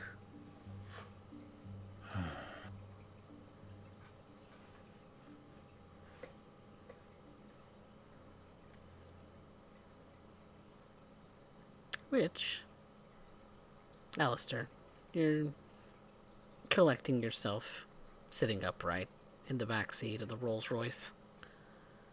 Am I of my own faculties now? You are. You're I far would enough go and away get from in my Yvette own now. car, and I would drive away. You are currently locked in the back seat of the car, however, because Is it not the kind I can't just unlock it, or is there secret locks that? I don't doubt that Gregor, for safety purposes in some cases, activates child locks. He absolutely does. Is it the kind of car that has a divider in the middle? Oh, yes. Yep. Is the divider up? Oh, yes. Always. Is Gregor around? Yes. And he can see you. He's right outside. He will pinch the bridge of his nose. Gregor, it has been a long night. Please let me out of here so I can get the fuck out of here.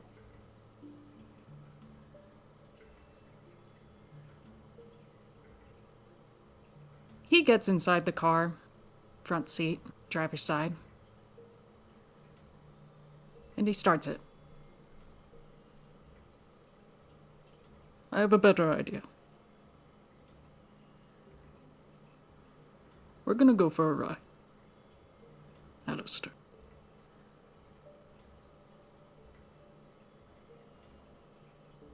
Where I'm about to go and what I am about to discuss, you cannot come in. If you wish to come along or drive me there, I don't know what you have planned. But after tonight, I need to make preparations.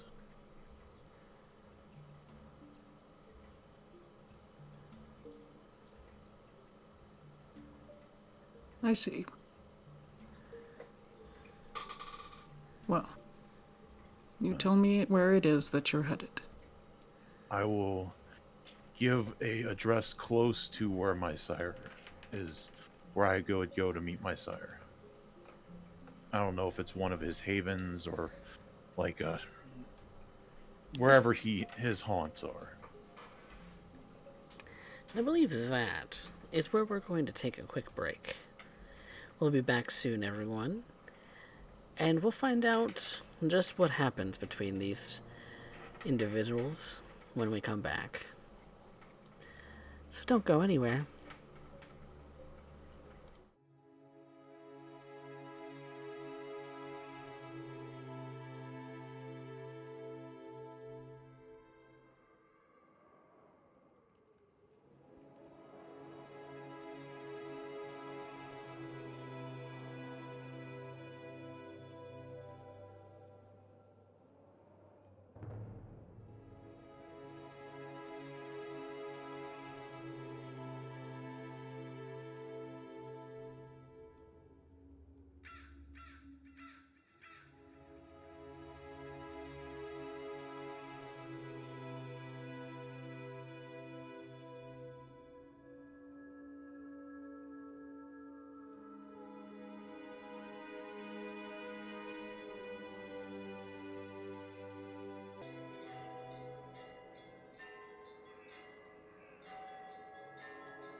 Welcome back, everyone, to episode 9 of Austin by Starlight.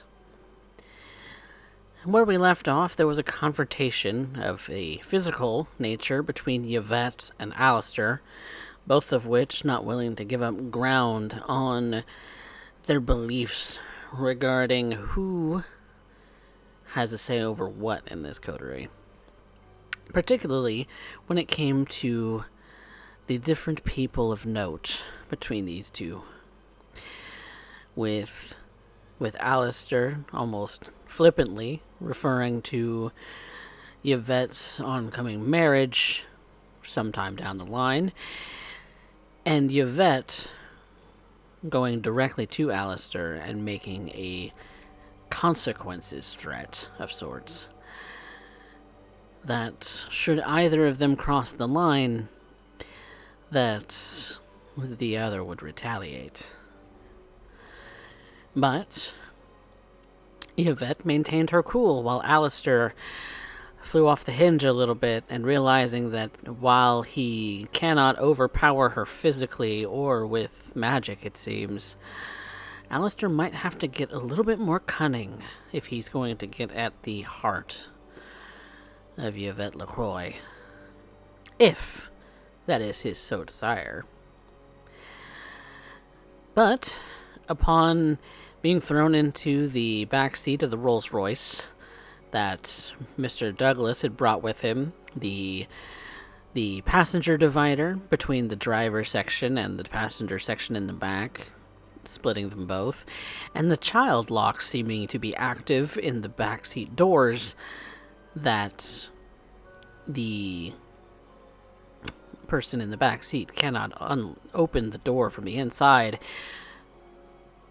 Mr. Douglas, being the kind chauffeur that he is, opening doors for those that he wishes to drive. The both are on the road. Alistair, where you said that you were having Mr. Douglas drive you towards a common meeting place for your sire. Yes. And so, at this common meeting place you are driving to, there is a moment for you and Mr. Douglas to speak before you actually get to this place. But do you actually speak to your driver during this time? Alistair would be deep. Well, I would be deep in thought.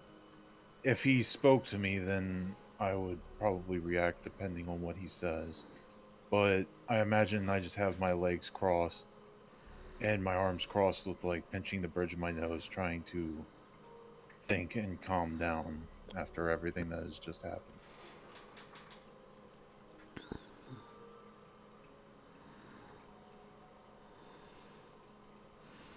Kind of squirm in your seat at the thought of Yvette. She's kind of creeped into your thoughts a little bit. That cold stare, unblinking and unmoved.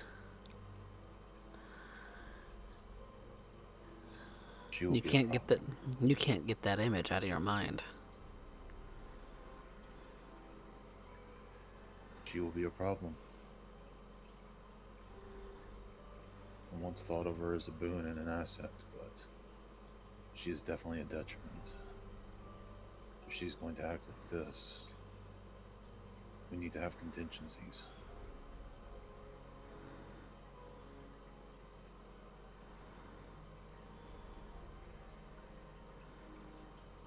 Trigger, as he's driving, he adjusts the rear view mirror so that the lights from vehicles behind him don't reflect to him in his face, but instead reflect back at Alistair, almost to grab his attention, the lights going more or less directly in his eyes.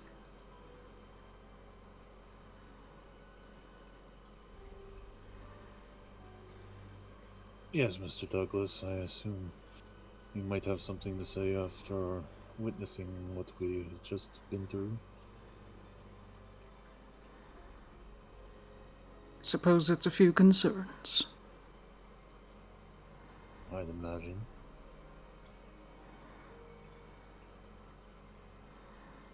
I have stake in this coterie by large.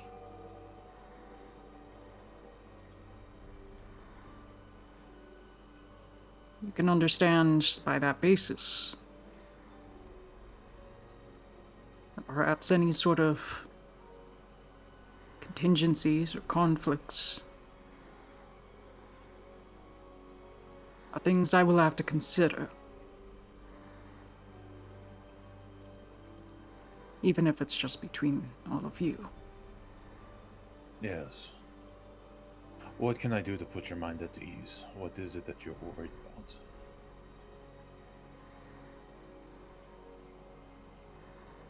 Perhaps that's more so my question to you, Alistair.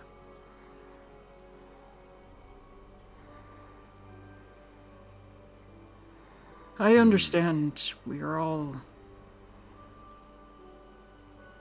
well,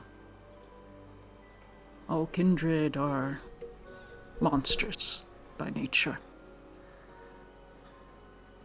We all try to be of some cordiality, all try to work within a common goal when it suits our needs. If not by nature or a faction, and simply by nature of our beasts. Dark things demanding us. Yes, that is what I thought we had, but I was mistaken, then let my guard down and paid the price tonight for a conflict that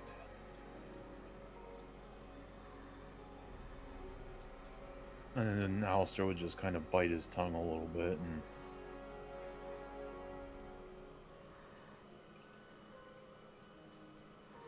things were regrettable, but they will be dealt with, don't worry.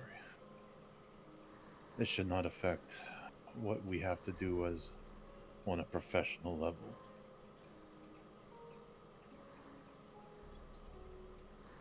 You say I will that. still be at the disposal of the coterie for whatever they need.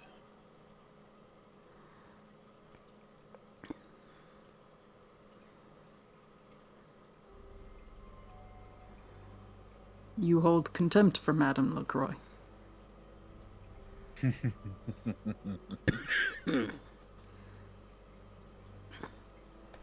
That French bitch. To be fair, at some point, I felt bad for her. Wanted to help her. But after tonight, I don't know. This is more of a rival and a enemy than an ally or a colleague now. She is...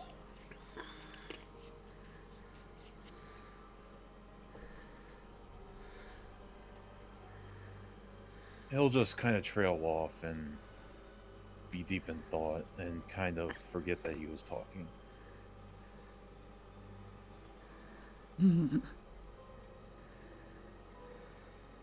Well, Of course, me telling you all of this now is exactly what pissed her off in the first place. I frankly just don't give a damn right now anymore.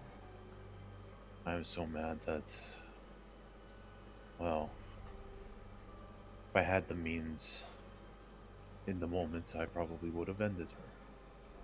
But I did not. She had the upper hand. A mistake I will not make again.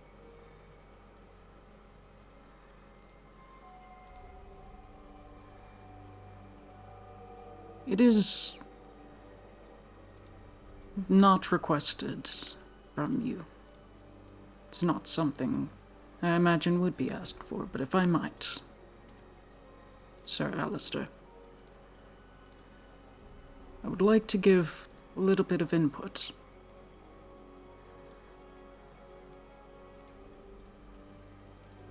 I've never turned down information before, nor an opinion. Going off of either, I can't even think straight. I like to have as much information as possible, so if you have any insights, please feel free to share them. Arrival is a dangerous thing, but also an incredibly impactful one to one's own advances. Certainly, you could overtake her. But, as my sire has once put before, the wiser kindred do not remove their enemies from the board. For every enemy there is an opportunity of a stepping stool, as well as a grenade one can send to greater problems. It is simple enough to redirect the focuses of your problems. As you said, if I were to give any sort of insight, as the saying goes, keep your allies close and your enemies closer. I think there's one thing that you are misunderstanding. I do not wish to take her off the board at the moment, but I will make sure what happened tonight will never happen again. Do not start a fire that you cannot put out. I do not intend to.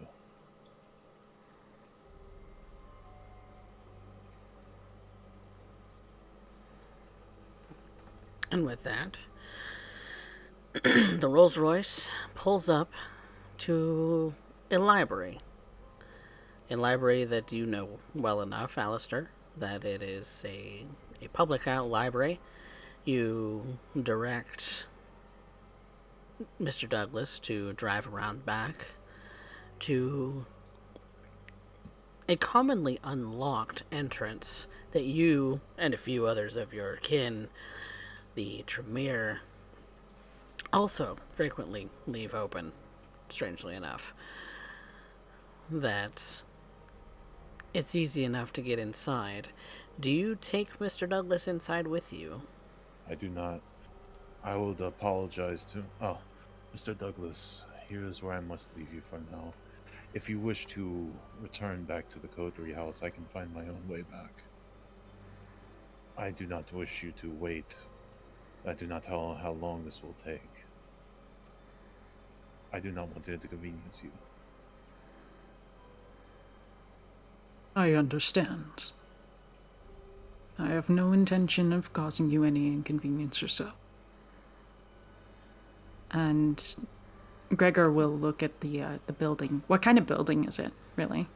It's kind of a one-story, kind of nondescript. The name on the outside is for a public library. That it's a kind of a generic building on a generic kind of business street. That there's other businesses around the surrounding area. There's a school maybe a couple of blocks away. But it's not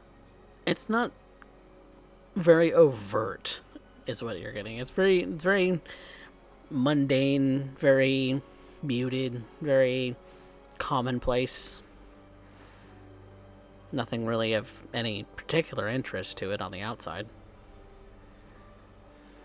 Gregor memorizes the location. Mm-hmm. And with that, He nods to Alistair and waves. I wish you a good evening, Sir Alistair. You as well, Mr. Douglas. And with that, Gregor, you drive off into the night to pursue other things. But for now, we'll follow Alistair into the library. It's much as any other library, full of books, but it is very dark inside. You see maybe one emergency light that's kind of lit up on the at the entrance where you walk in, but that door is unlocked and you're able to walk inside without any issues. You kind of look at the usual suspects like security cameras and things like that. It seems that security is turned off. You do suspect that when that happens, that someone else is indeed here. So, you can at least be thankful for that. Somebody you know might be present. I suppose I would just start walking through the stacks, see if anything catches my eye or if I see anybody I know. And kind of walking through the stacks, you get to kind of the sort of sitting area where you see that your sire is indeed sitting reading something. You can't tell exactly what at this moment. It is very dark in here, but it is evident that he's maybe reading something. He's certainly got something in his hands. As I was walking through the stacks, did anything catch my attention? Were you looking for something specific? Because this is, generic public library. No, just,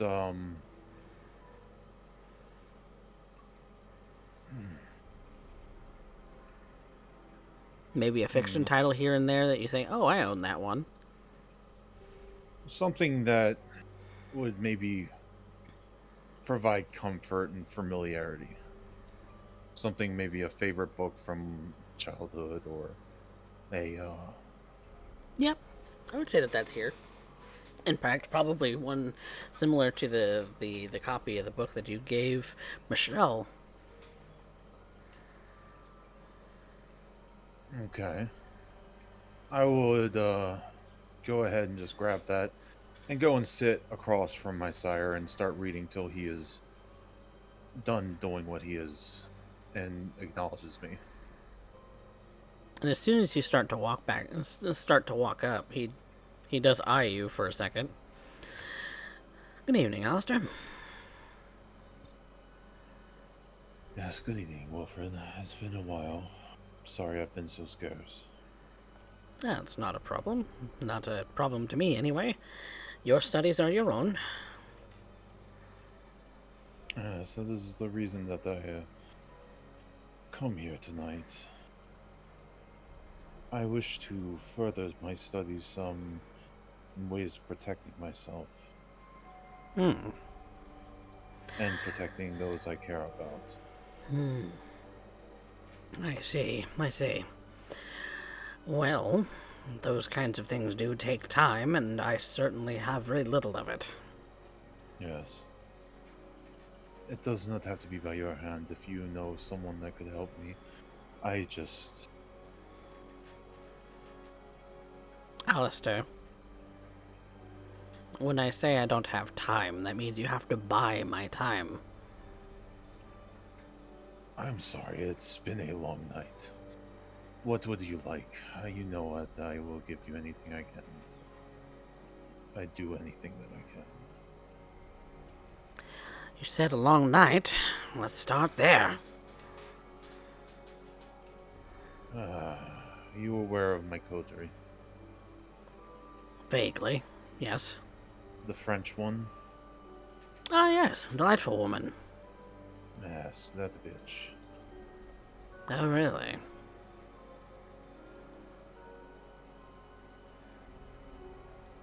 something that she thought should be kept secret, I thought was public knowledge.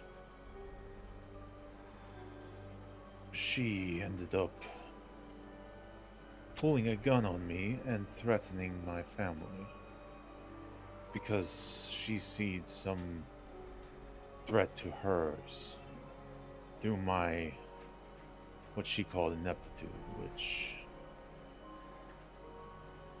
given in a normal conversation, I might be able to swallow, but how she went about it, I need to protect me and mine. This is something that is very important to me. What is it that you need?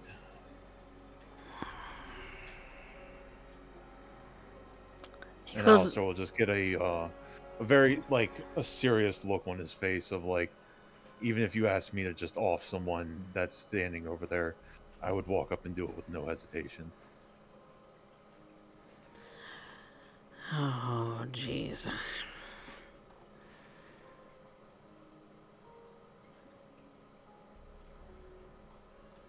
Okay.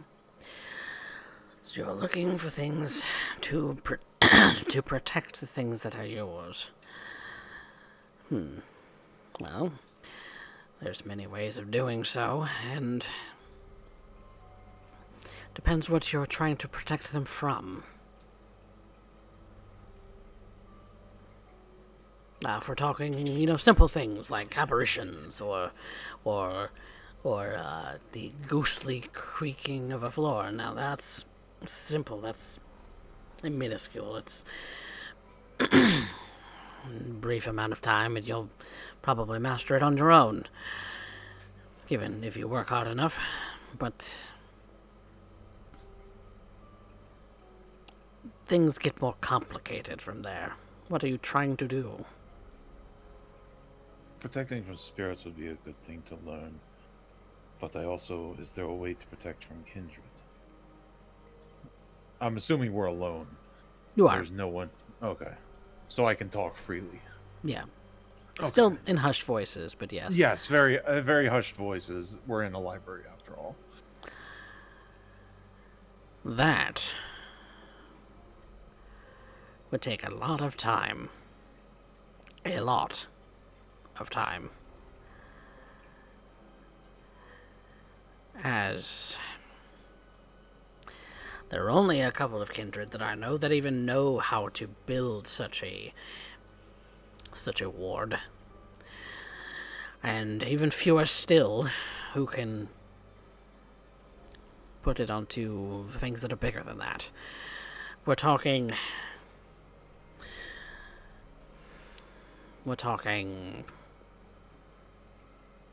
months of time. Diligent study. As if I will do this. I will put in the work. This is something that I need to know. When I say diligent work, I mean that is your sole focus for every night for months. Everything else takes a sidestep.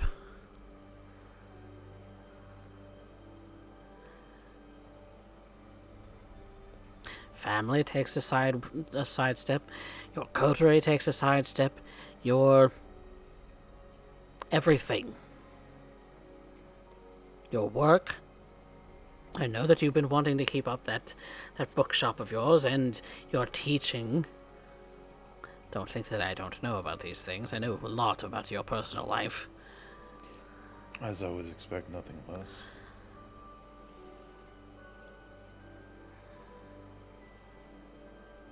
I will devote as much time as I can. I can't say everything, but... No. If you want this badly enough... I'll just get quiet for a moment and think.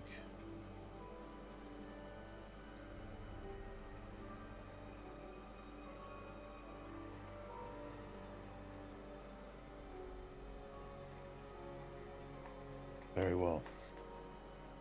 This is the only way to protect what I know. I'll deal with the fallout of it.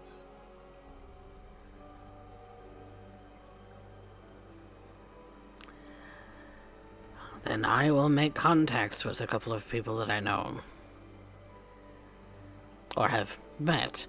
And see if they would be willing to devote the time. Seeing as they too are also very busy. Yes.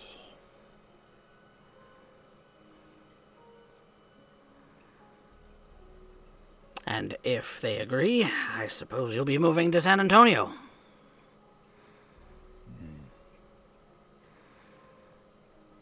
Because Mr. Doyle does not do things remotely. I might have to relocate for a while then.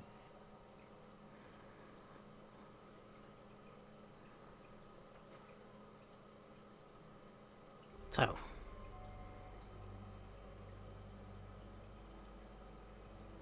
it's that important to you. You've known me for quite a while. Things that I care about were threatened tonight. And I will do everything I can to make sure that they will never be threatened again. I could easily do the same thing. You know that. So why is she any different?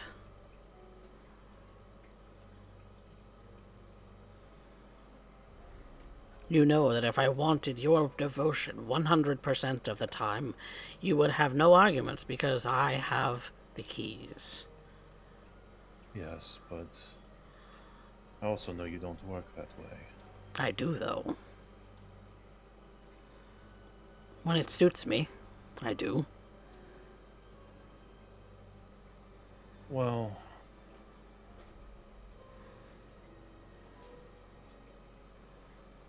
that would make our relationship a lot more antagonistic and a lot more complicated. Of course, this is why I don't say things like that. Yes.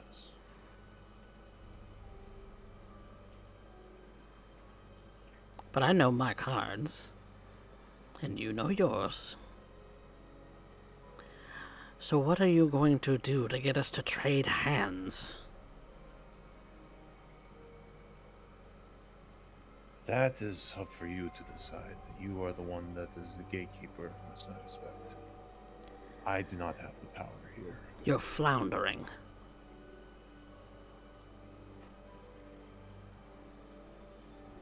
I'm grasping at anything I can to recover myself tonight. It has been a blow. To your ego, yes, but you seem unharmed.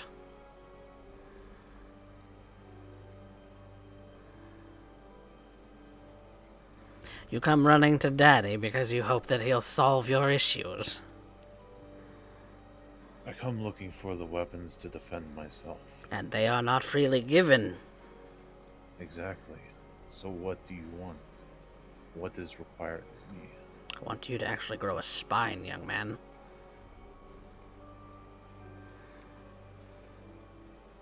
I don't understand what you mean. And I will genuinely look confused. If you want the upper hand, then you can't, and make no mistake, I understand that she comes from a long background of fortitude. She is not one easily swayed, physically or mentally, as is typical of her clan given enough years. So when they can outlast you, what do you do?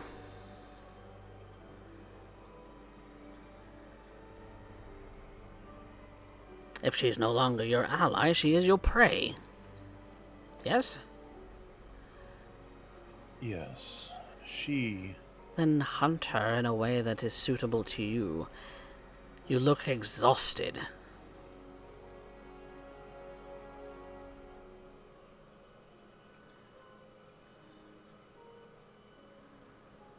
You're smarter than this, Alistair.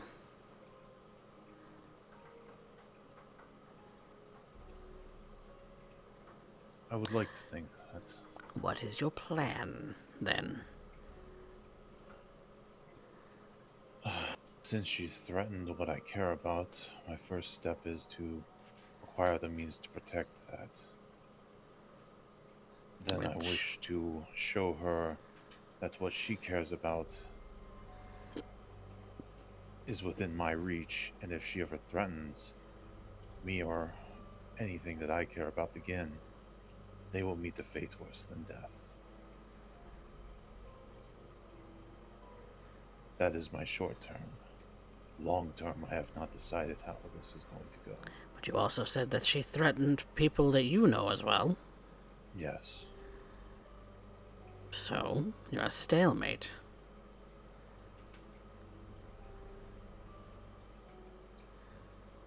Either one of you takes one step in one direction, and the other acts. This much is a guarantee. That's how Yes. kindred work. That is why I came here tonight. I want to take that option off the board for her to act personally. How do you do that? Well, if I can... I thought of the wards, but... That will take time. Time you apparently do not have. As this seems to be a little more pressing than you initially made it out to be. I was thinking of sending my family away on a trip to get them out while I gather the knowledge that I need. Is a perfect cover. My mother and father are about to have an anniversary. He's a pain in the ass, but he has suggested that I buy them a cruise. If they can be gone for, say, a month or two, out seeing the world, that would be preferable.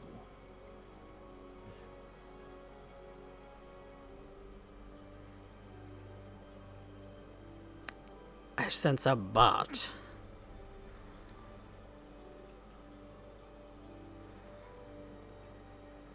No buts. Then do It's it. just going to be more expensive because I have to send my sister with them.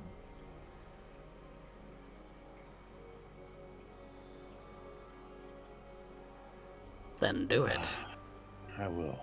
That is first thing tomorrow when I can actually get in touch with people.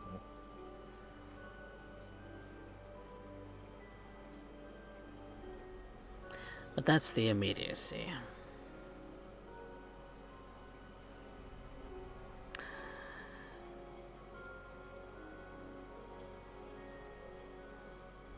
How do you intend to prove your point over time, though?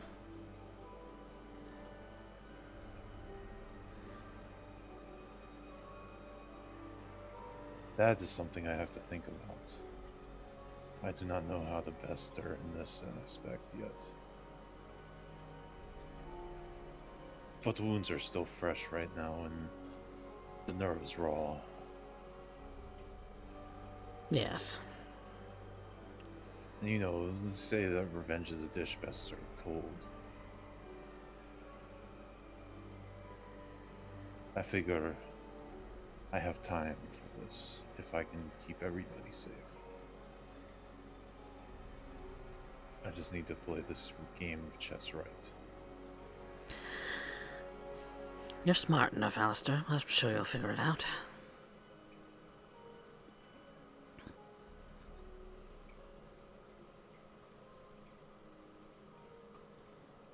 I don't think that wards and the like are going to help you in the immediacy. That is more of a long-term sort of endeavor, as it takes time to adjust what it is that I know into a form that your particular flavor of Vitae will actually be able to utilize, much like everything else that I've taught you. Yes.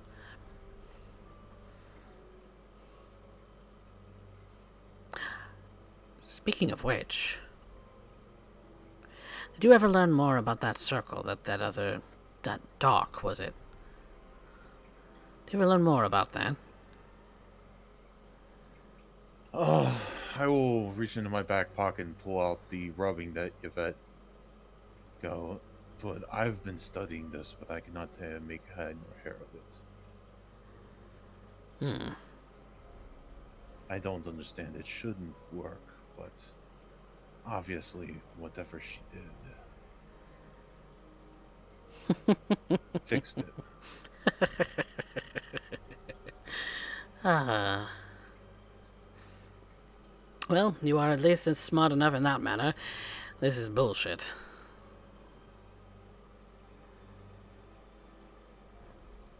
Whatever she did, it wasn't blood magic. Well, that's a secret best kept then, I guess, since she is an ally.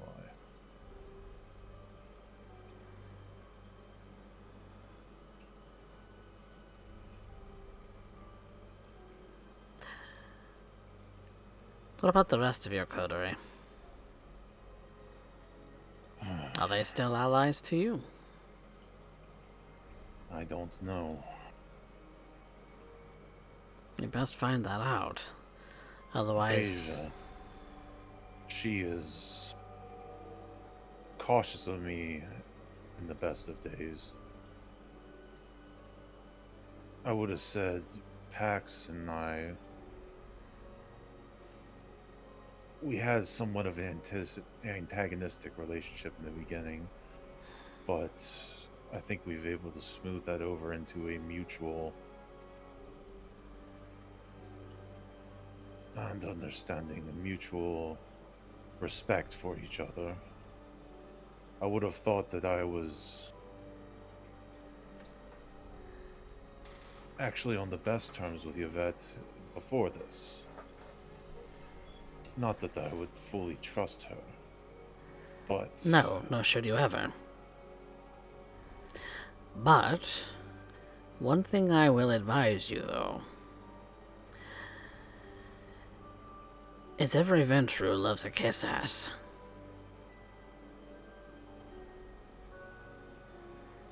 You play their game, they become more forthcoming. They become usable in the best of times. Not necessarily pliable, but assets. In which case,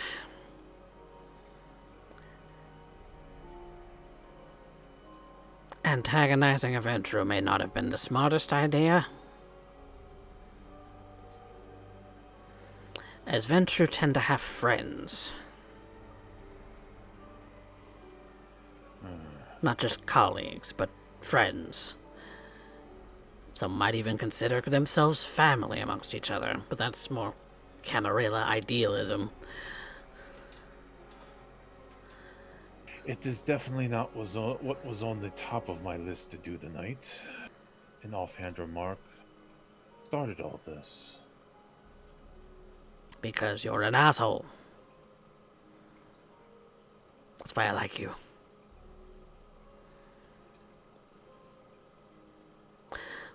But, just because you're playing nice doesn't mean you actually are. As you and I both know that you're a sick son of a bitch.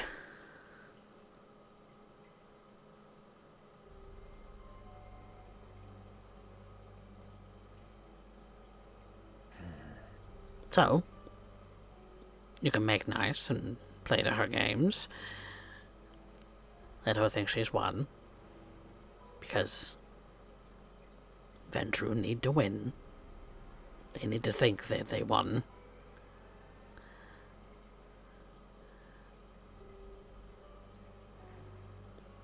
So, let her think she won.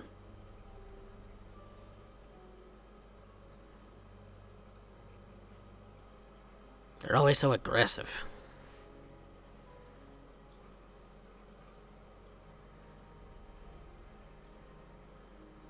No, a real chess player plays the long game.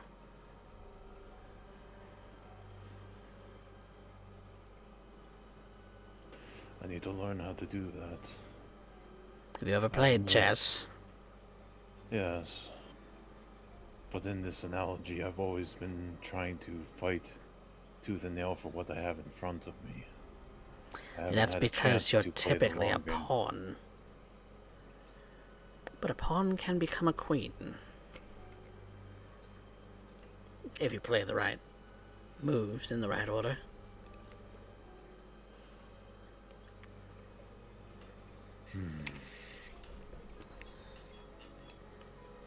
Play the gambit that will turn you from a pawn into the queen, as far as the pieces go.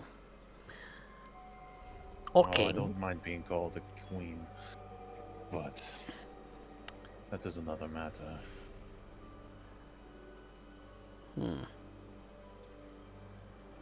I don't know that that is a particularly A little bit applicable of humor. title to one such as yourself. It was just attempted a little bit of humor. I'm afraid it Trying falls to. flat. I do not know where the humor comes from. It is fine.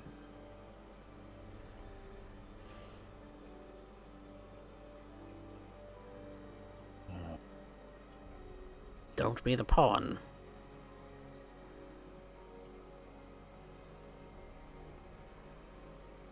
You're more than that.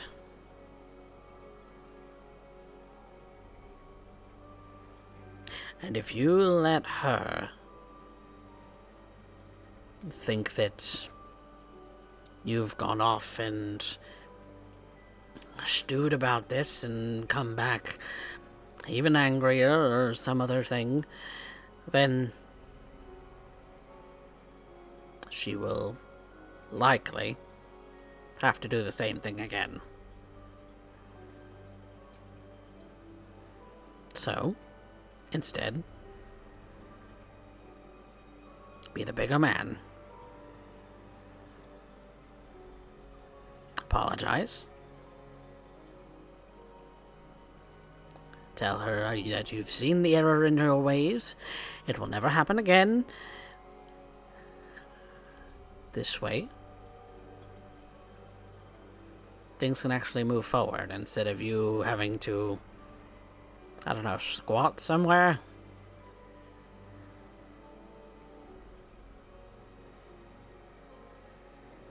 No, I will not squat somewhere.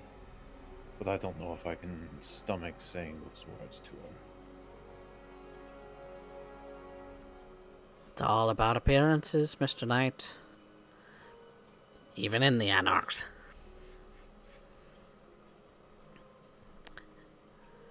What people think of you is important. What they do for you is more important. And she can't exactly do anything for you if she's angry at you, can she?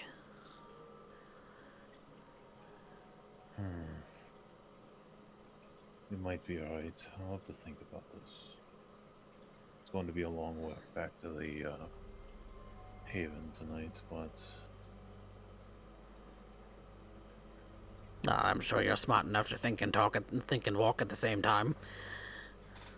as long as I don't have to chew bubblegum, I'll be okay. What?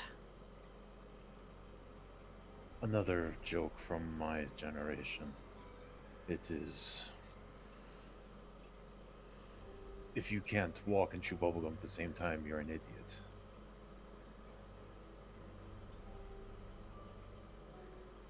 And I'm not sure it where doesn't I work that find that that's a joke. Never mind. Strange. And Alistair will just kind of chuckle to himself. Do I amuse you? No, I am amusing myself because I'm Mr. so Funny Man. out of sorts tonight. Ha ha, funny. Go on, I'm sure you got things to do. Yes, I will leave you to your reading. Let me know what I need to do to arrange, if you can arrange these this learning I know that there will be a penance for me. Yes, well.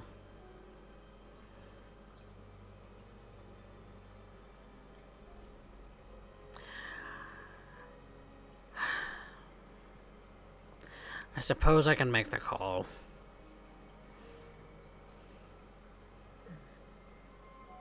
I am grateful. You better be. Because I don't splurge my contacts for just anyone. And you better be worth it. I can only endeavor to try to be. No. If I waste my contact on you with Mr. Doyle, and it turns out that it wasn't worth the investment,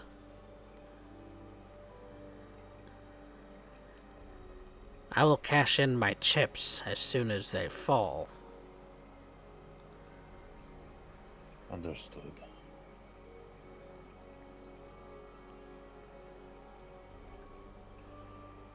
Well, goodbye.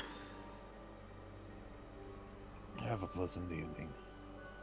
Alistair would walk back through the stacks, putting the book back, and start heading home for the night. All right. Maybe. How far away would I be from Jax's? Jax?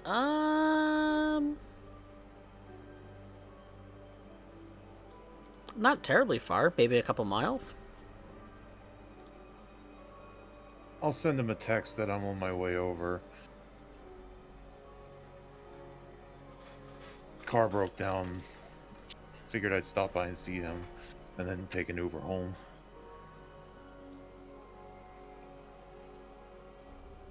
And with it being 2 o'clock in the morning-ish, thereabouts? At this point, well, probably closer to midnight. He would say, how long? As I'm walking, I'll just tell him the kind of cross street I'm at and say I'll be there as soon as I can.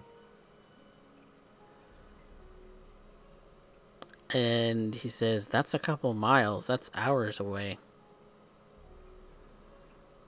I'll come get you. If that is what you think is best, thank you. It has been a long night. All right. Meanwhile, there are other members of the house that are back at the Coterie house still. That would be Deja and Yvette. So, with the two of you still being at the house, having kind of had the situation kind of calmed down with Gregor driving the Rolls Royce out of the parking lot with Alistair in the back seat, this gives you two some room to breathe should you need to.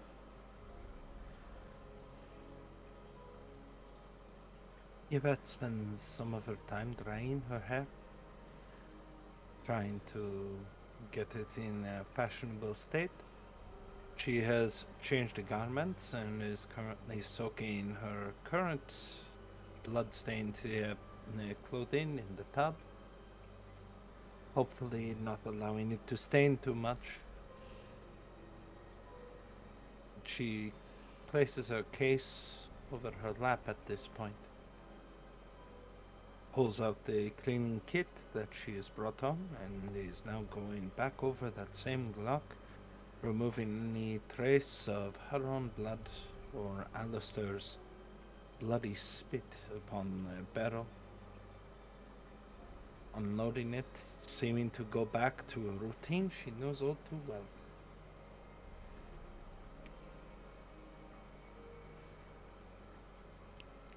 Pretty standard par. Easy enough to clean off. Not first time she must. She tries to keep her mind occupied, to not consider the hunger that she currently feels, though she cannot end up going hunting as she is waiting for Gregor to come back and contact from Monsieur Ball to introduce a Nosferatu unto Monsieur Douglas.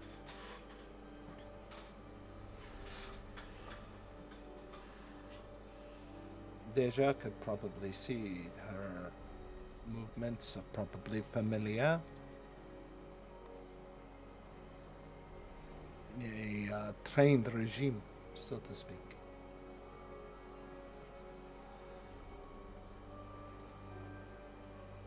What kind of fabric was the shirt that Yvette was wearing? Yvette was probably wearing a cheaper dinner jacket with matching pants. Fabric, something that is a little bit more commonplace. Like cotton However, or polyester? Probably polyester.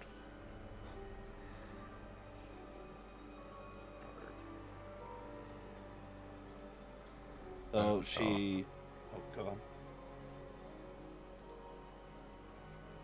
Well, what I was going to say is Deja is probably grabbing some seltzer water, unflavored, sweetened,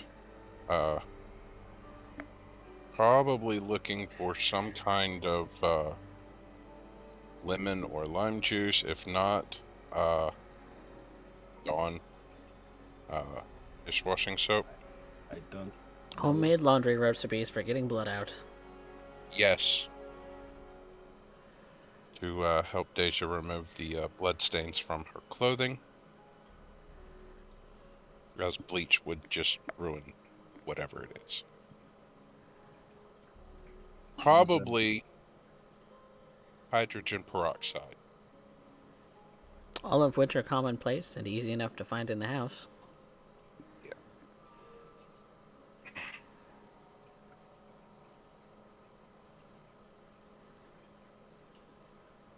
Mademoiselle Deja? Yes, Miss LaCroix.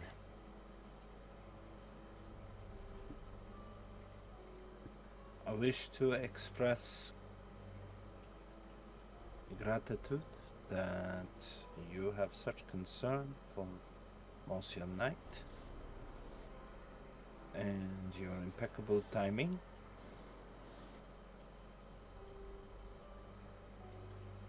I understand what you have done is for the coterie, and I am grateful to end up seeing that.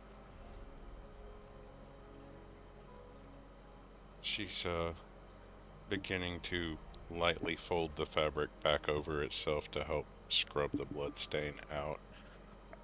Darling, what I did wasn't for him. I am aware, but you still aided him when you felt you must. I acknowledge this and end up being grateful for it. It was more I was trying to keep his blood off of your hands. And, well, any more blood from the carpets. Speaking of, I've gotta go board that fucking window up. It can wait a moment. I am sorry for the inconvenience. If I would know he would have escaped, I would have fought you harder. She tries to smirk a little bit. By the way, as I said before, I haven't been able to properly congratulate you on your upcoming nuptials. Have y'all set a date yet? No. And if I were to be truthful, at this point, I am unsure whether it will be Monsieur Knight, someone he has told, or somebody else who will end up removing my specialty. Oh, Hard to marry when the groom is 6 feet under.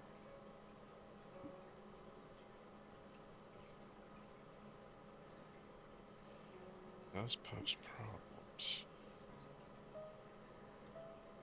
Problem, I have no intention to end up dragging you, Mademoiselle Pax, or Monsieur Douglas into.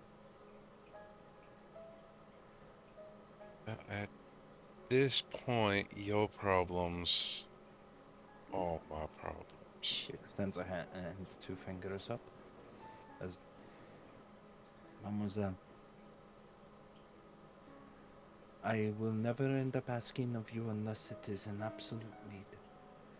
My service is to this coterie, not the coterie to me. Understand this.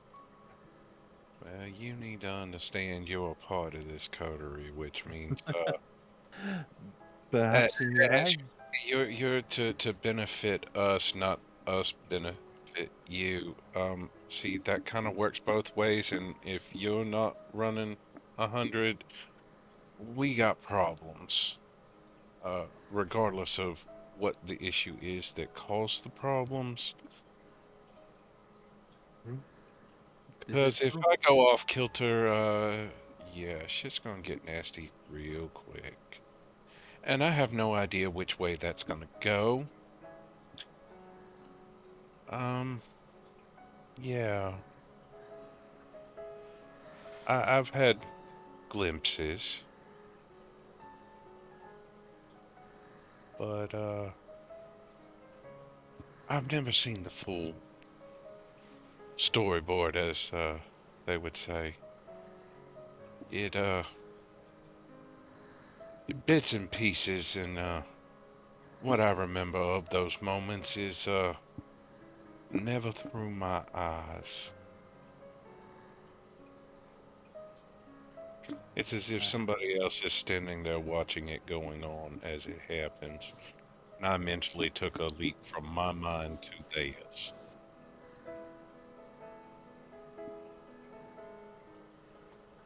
She tries to nod, though it's clear she does not fully understand. Perhaps it is a language barrier, or perhaps she experiences it differently. But she tries to nod politely. Yeah, it's all right. You ain't gotta understand. Just accept that when somebody flips that switch on me, the lights are on, but nobody's home. I have heard this. I've heard this. It is a knockout. Blackout, darling. Blackout. Merci. Knockouts. Mm, generally what you do to folks when they doing to the wrong thing to the wrong person that you're guarding. Blackouts are more commonly associated with the type of mentality I'm talking about. Pardon. Nah, uh, nah, not necessary. It is. Nah, not at all. I would wish that such circumstances were not required. Truly. But I've witnessed how Mademoiselle Pax has discussed the matter, yet still it repeats.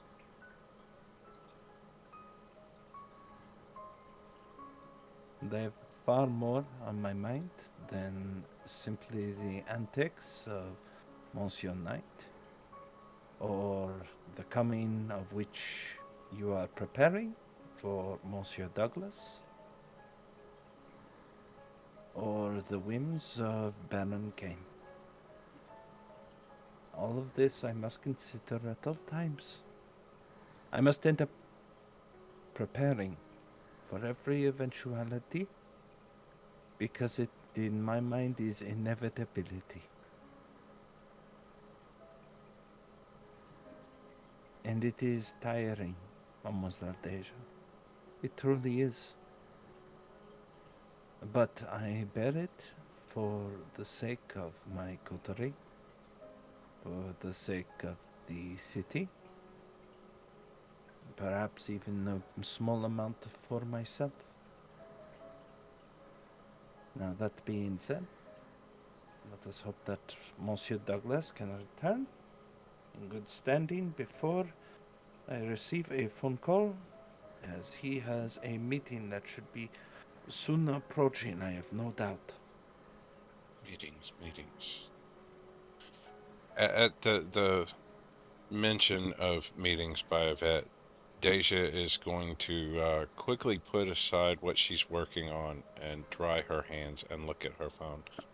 What time was there supposed to or would have been a meeting with Don Hernandez? High or low? Low.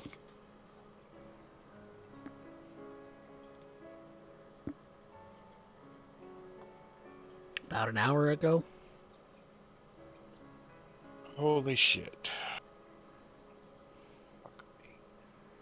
Uh, Everything you need for boarding up that window is downstairs. If it's not done shortly, I will return. I must make my way out. Yvette looks to you like as if she should be asking a question, but thinks better of it, and simply nods. Allons-y, Mademoiselle Deja. I will muddle through as best I can. And you hear the Rolls Royce starting to pull up. Deja's not going to be talking to anybody. She's going to her truck and she's leaving. And as soon as she gets away from the Cuttery house, she's going to attempt to make a call to Don Hernandez. Which does take a while to actually get through. Yeah. And the best you get is a person who claims to be his assistant. Would you please convey my deepest regrets that I am tardy for our little rendezvous this evening? I had some unforeseen circumstances crop up that I had to take care of. I will be there as quickly as I can if the Dawn can still meet with me this evening. I'll let him know. Thank you very much. And keeping within 2 to 3 miles of the speed limit, over, rapidly making her way as quickly as she can across town to Don Hernandez.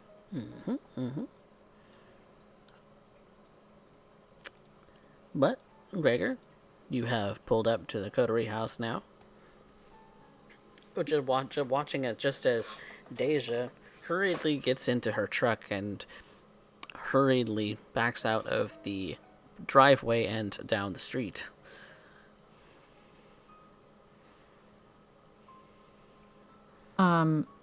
Watching her leave. He's curious, but he doesn't necessarily make a rush or anything like that. He goes to getting the vehicle locked up, parked properly, covered up as he does. And with that, he will go ahead and enter the coterie house once more. Alright.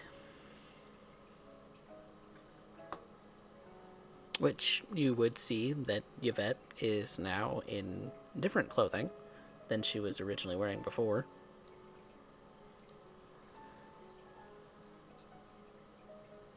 I see you've cleaned up very nicely. Madame LaCroix.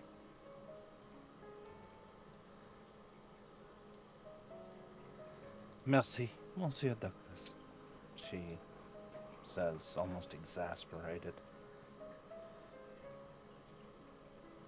It So- is unfortunate that you had to see that this evening.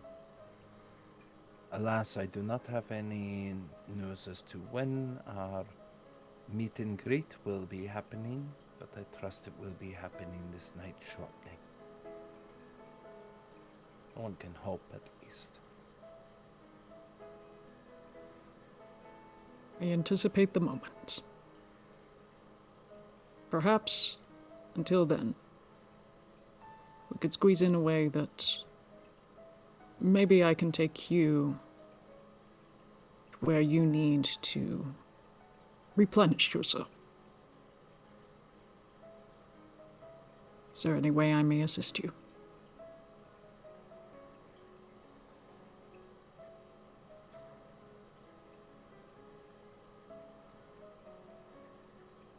If you so wish, but I have very little to trade for such kindness.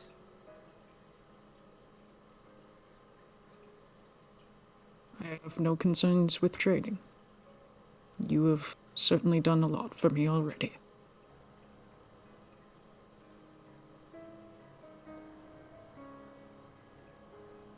My grandsire, my great-grandsire, I believe. It's so confusing at times. Once told me, or what is not obvious of the Nosferatu, although you're so dabbled in secrets, but he once ended up saying that many disregard the nobility that is hidden away. It is the Nosferatu's greatest secret. I'm sorry to say, Monsieur Douglas, you have to be better at hiding it. I'm tempted to end up calling you cousin as compliment.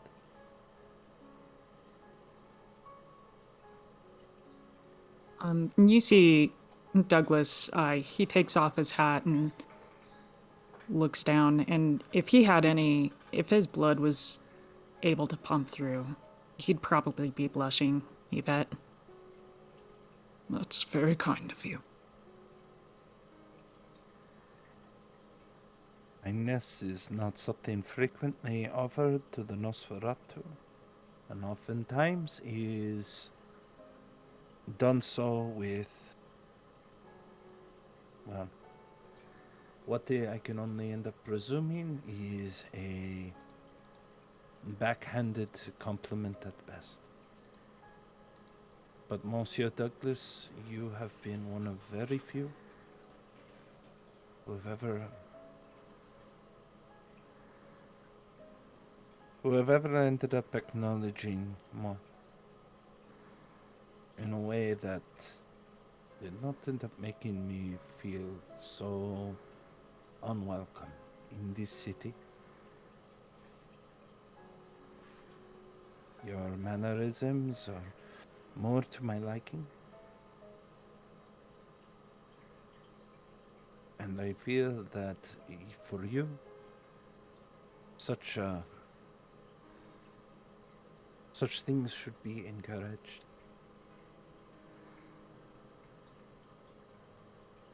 I've known you for a short time, but at the very least, I can try and offer something close to acknowledgement of one of your prestation. I trust you know this what?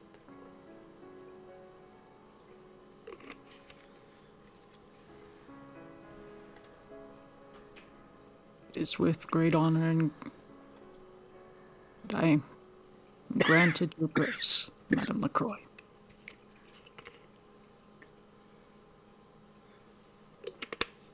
I will accept your offer on one condition. That it happen after I have introduced you to your family. I would feel I have done you a great disservice if I have not performed my duty as your host, and for you to be my honored guest, by putting my own needs first. You have shown me a great courtesy, Monsieur Douglas, and it is so rare that I cherish it as gift. And so I wish to repay such kindness.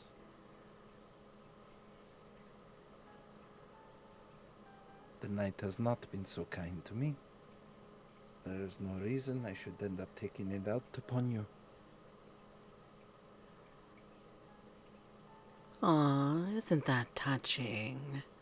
You hear a feminine voice kind of appear out of the darkness, it seems.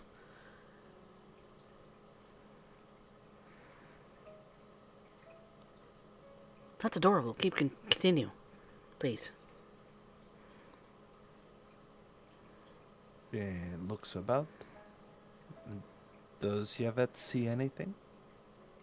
There is indeed a disfigured, bald woman in sort of rags, kind of standing in the doorway to this room.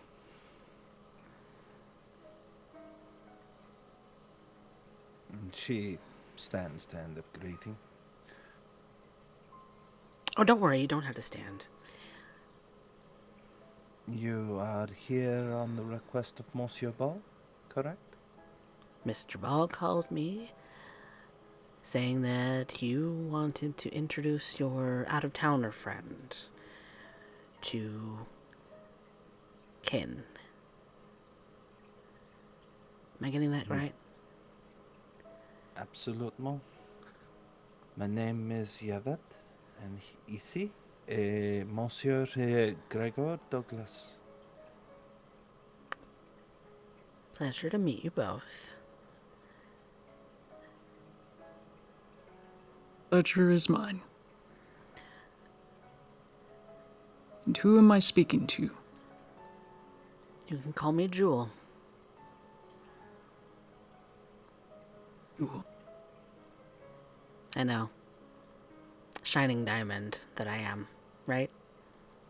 She just says with a big grin, her kind of jagged teeth. In this moment found in the rough, it is a pleasure. Oof. That's a new one. But yes, the whole gentleman thing, that's adorable.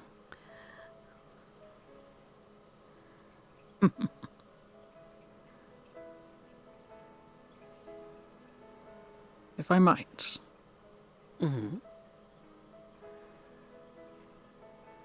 I am rather new to the town and city.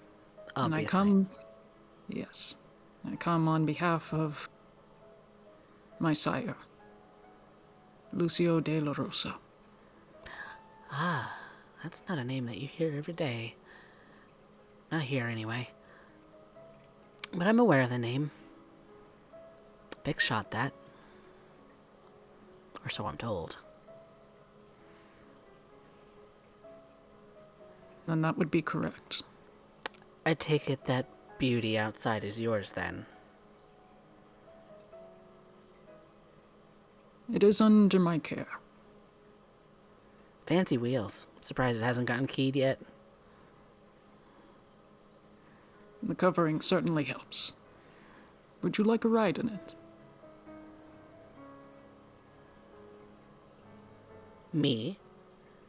A lowly individual such as myself? My goodness. I do not think anybody has said such a thing in your presence, and you have heard the conversation I've had with Monsieur Douglas. before we even were aware of your presence. I'm aware of how you all think now that I've had a chance to kind of listen into your conversation. But I know how the rest of Austin feels about the Nosferatu, and the Nosferatu are not exactly liked amongst the Bruja. The Gangrel kind of have beef. The only people that we really have any kind of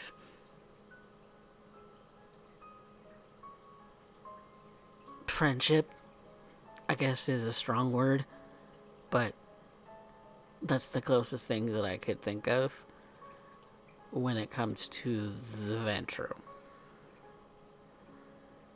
Hence Mr. Ball. But even he's a little uptight. Needs to let loose.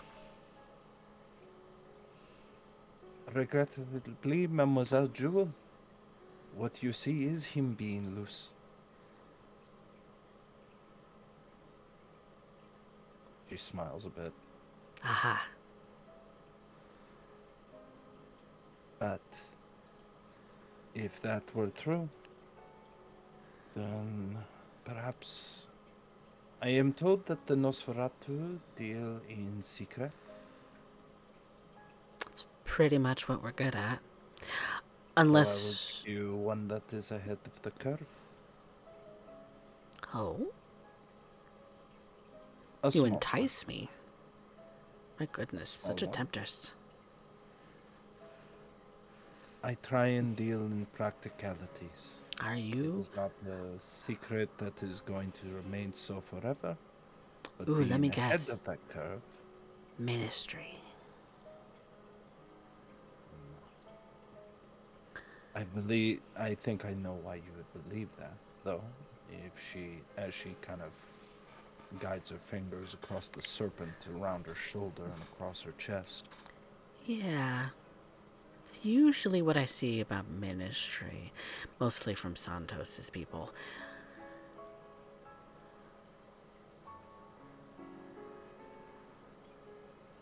Not that exact design, but, you know, snakes.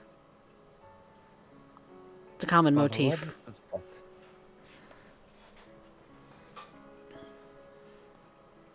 No. Myself, I count myself amongst the Ventru. Right, because you called Mr. Ball. That's right. He really is picky about his friends. But another thing that would perhaps entice you, more importantly, it is a secret I give to you in show of good faith. Hmm. And to assist Monsieur Douglas in his time amongst his kind in this city. As clearly I also understand being unwelcome in this city for more reasons than just being an associate and cousin to Monsieur Ball. Allow me to reintroduce myself. My name is Yvette Lacroix, child of Jacques Bordeaux Lacroix, of the Sebastian Lacroix, once Prince, of Los Angeles. Oh.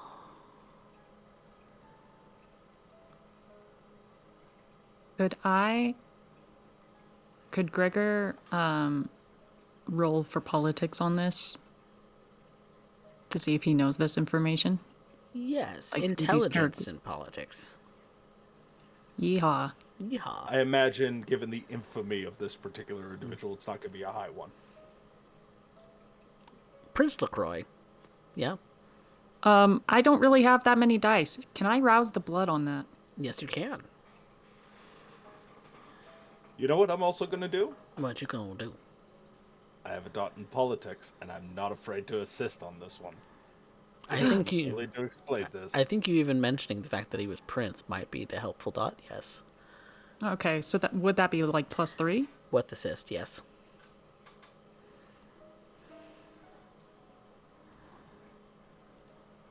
Do I know? You have heard of the infamy of Prince Sebastian LaCroix of LA fame.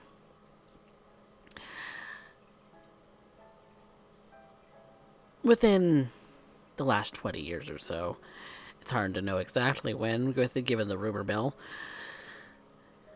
he was deposed as prince.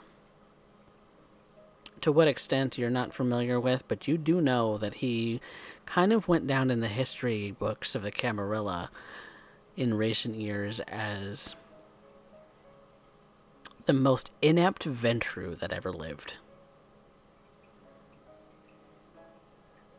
Ouch. As far as princes go. And for Ventru, that's a hard hit in the heart. That is. Wow. To be deposed, to have even been killed like Hartstadt was at the time of his death, is less infamous than Sebastian LaCroix.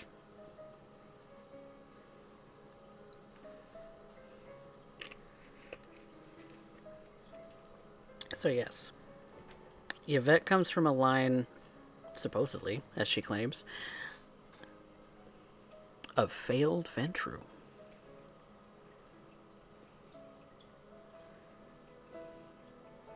Gregor,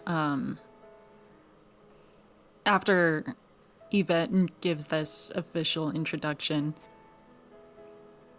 Gregor does pass a glance, but he doesn't say anything. The only thing that you hear in the room, probably, is Jewel going, "Oh."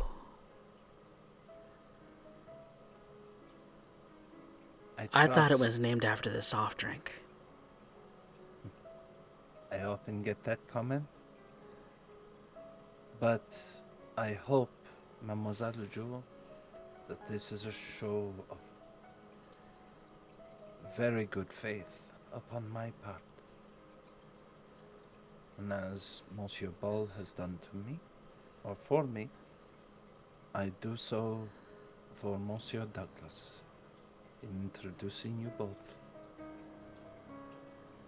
And I would say that perhaps if you believe your station so lonely, perhaps one should enjoy a trip in the back of a Rolls Royce and feel uplifted in their station, if only for a moment. She kind of looks over to Gregor. So this chauffeur getup isn't an act. This is legit. I've been doing it for 50 years. Christ.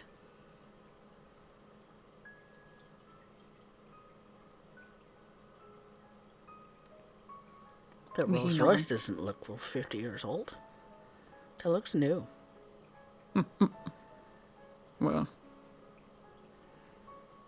Lucio de la Rosa does enjoy having a good hand within the industry. I see. Huh.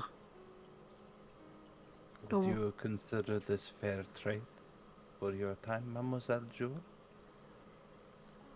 Yeah, I think so. It's no wonder that people think that De La Rosa is the one true Baron of San Antonio. He's rich.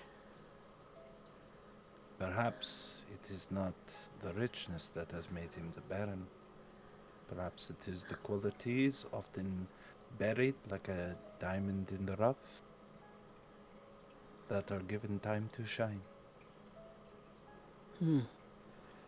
Monsieur Douglas has shown himself a member of character, and he has presented himself no less. And as such, I view him simply as a polished version of what I end up seeing amongst the Nosferatu, if given an opportunity to do so. And I hope that this small piece is a tiny opportunity for yourself, or Mademoiselle Jewel. Well, I suppose, Mr. Douglas, you could chauffeur me around the sights. It would be my honor, Miss Jewel. And he gives a polite bow.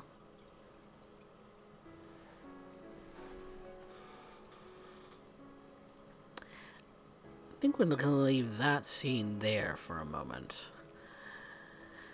We're going to touch base with Deja and Don Hernandez. You arrive at the meeting spot for the Dawn of the Hakata. The man who charges forward in that regard. You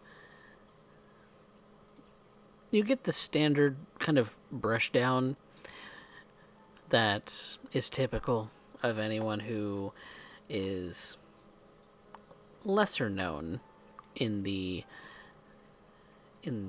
hierarchy of people that Mr. Hernandez knows. Pax obviously doesn't have to go through this kind of rigmarole every time that she comes by. And you know that this is just to delay you even further. That it's going to delay you even further. And you know that Mr. Hernandez does not have a whole lot of time, generally speaking. He's got other things he must attend to. But you finally get... Not a very patient man. No, not at all. And so to keep him waiting... kind of ushers you in quickly. You're late. I would ask your forgiveness, but I know that's unlikely. What did you want to meet about? You didn't say. I had intended to have my coterie mate with me at this point, but she seems to be on other business this evening. Pax? Yes, she's on business for me. I did not ask. I just assumed. Do apologize for making an assumption there, but it was a safe bet. I am sure you're aware of the upcoming meeting that you have with Mr. Della Rosa, I believe. Yes. And that he has an envoy in the city working with our coterie at this point. Yes, I arranged all of that. I'm aware of that, sir. Now, I've never had any problems, Astrid.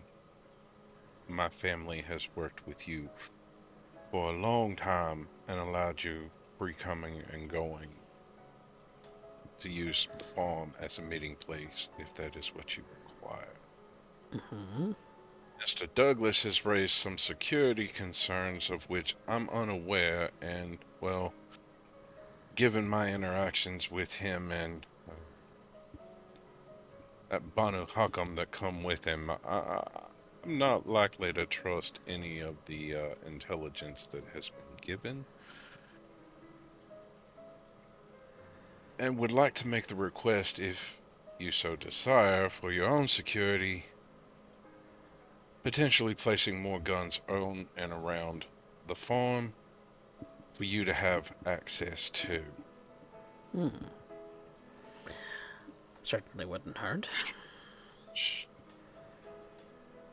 Should the need arise, well, my pistol and that shotgun of Granddaddy's and Daddy's old rifle ain't gonna do a whole lot with Kindred, but it can put some stop to them eventually. But that ain't gonna be enough, and beyond that, I've heard no word on what other security issues been brought about or what his plans are for such a security. Well, I've never asked in the past. I'm asking now. as rightly you should, being the honored host, in a way.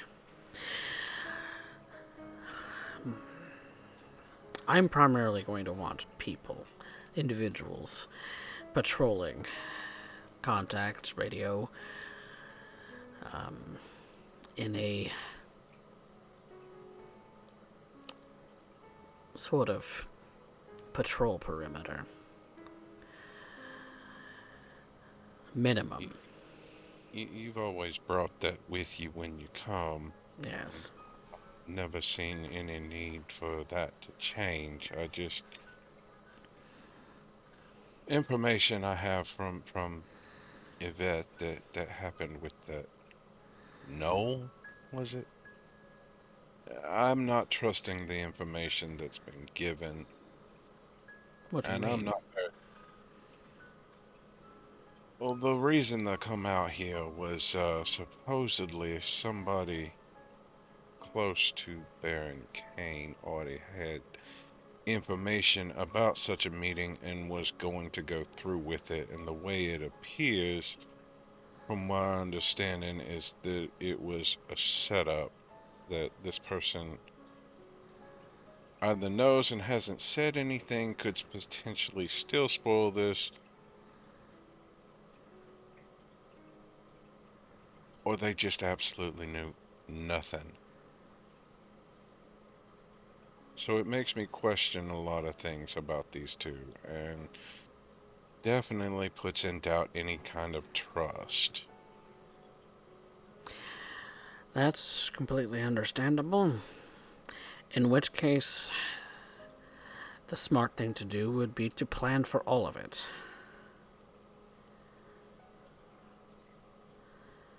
That is my attempt at this at the moment.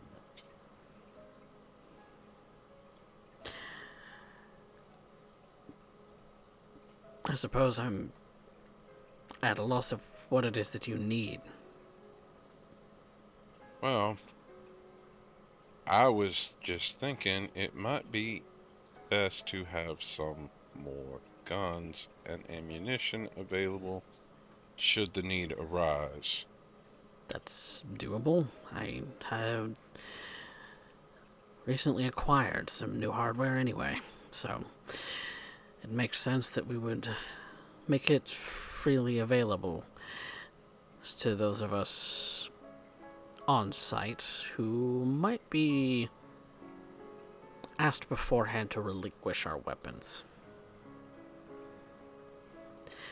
And as Which I'm sure Mr. Douglas would be the one doing. and as it would be only you and I and maybe a few select other of your men that would know where these things are,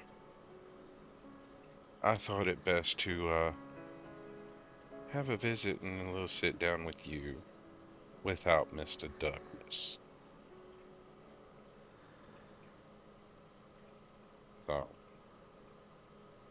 Well,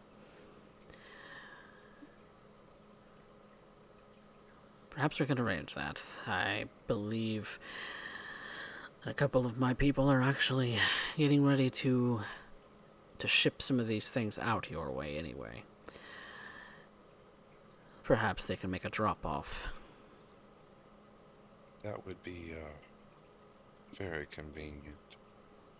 And I will make sure that you and Pax know where everything is. If there are any other members in your retinue that require this information, please send them my way or to Pax because I'm not giving this information to anybody without your personal say-so. Understood. That's, for the moment, I think between the three of us is enough for now. I had the intentions of not actually including Pax in some of this, as I don't want her anywhere near such things. She's too valuable to me. It's understandable. She spent some time out at the farm, so it's only natural that I would let her know, because she's usually the go-between between us. Which is generally how I like things. But if you wish for me to not disclose any of this, No, I can. no, don't keep any secrets from her, because she'll figure it out anyway. Smart woman. But I don't want her in any danger. I wouldn't want to see it come to that either. I'm quite And fond of her. I'm glad, as De La Rosa is not a pushover. He comes with his own entourage, his own gang, as it were. Runs San Antonio like a mob himself. If I could make a comparison, Well, that's the rumor. not that he would claim such a thing. Humble that. Humility amongst kindred. Can you believe it? I never knew that was a thing. Uh, but But you're worried that Baron Kane's going to get wind anyway. yes. At this point, we're actually ahead of schedule. I hadn't actually planned on you being so forthcoming with us using the farmhouse as the sort of meeting place. With I that, was. I do apologize if I overstepped, but I was told it was to be discreet, not on anyone else's domain or in anyone else's domain. And, well, Daddy did it all the time. So, I just assumed having Pax with me, and offering it to Mr. Douglas and allowing him to inspect the property as it is would be acceptable to you. and with it, with that, it actually makes things a lot easier. So I do appreciate your generosity in this, Dacia. And do give your father my regards, too.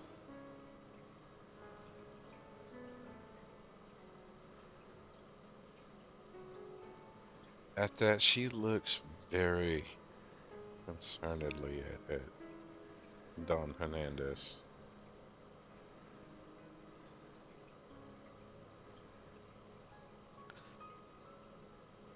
I will tell him that the next time you see him, I see him.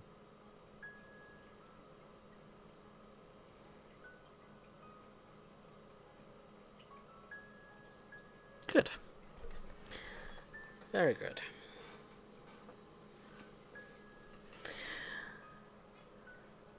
Was there something else? No, sir. If that is all, I thank you for your time this evening. Again, I would apologize, but I don't think it would do much, and I will make sure that if we have arrangements in the future, to be here promptly and on time. Otherwise, I might have to send an escort. I am aware. But again, thank you for your time. And as she leaves, she's kind of muttering, does nobody else know Daddy's dead? Except me.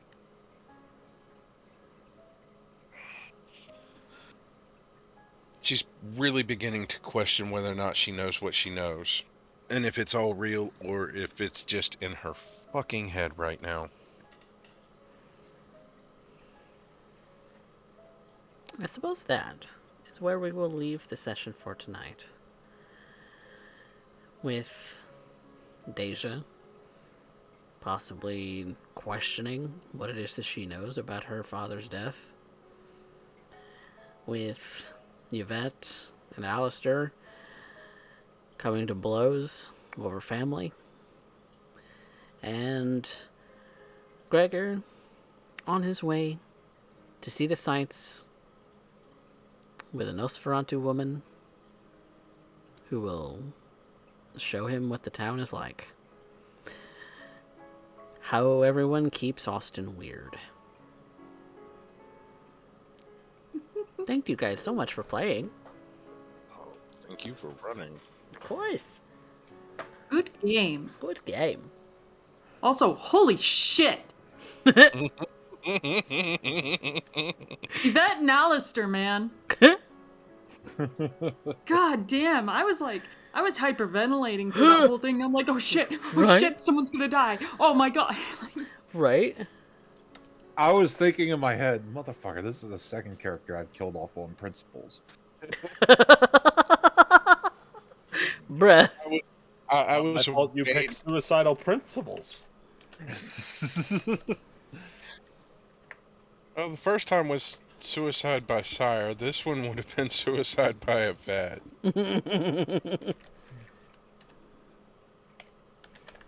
I'm glad you guys enjoyed it. Oh, very much so. Oh, yeah. Oh, good. Because I'm setting up a poll so that you guys can actually vote on Oh, man. Oh, that was so harsh. on who everybody liked out of the session today, because it was pretty great. We had some great scenes, and Oh, sorry. Go ahead.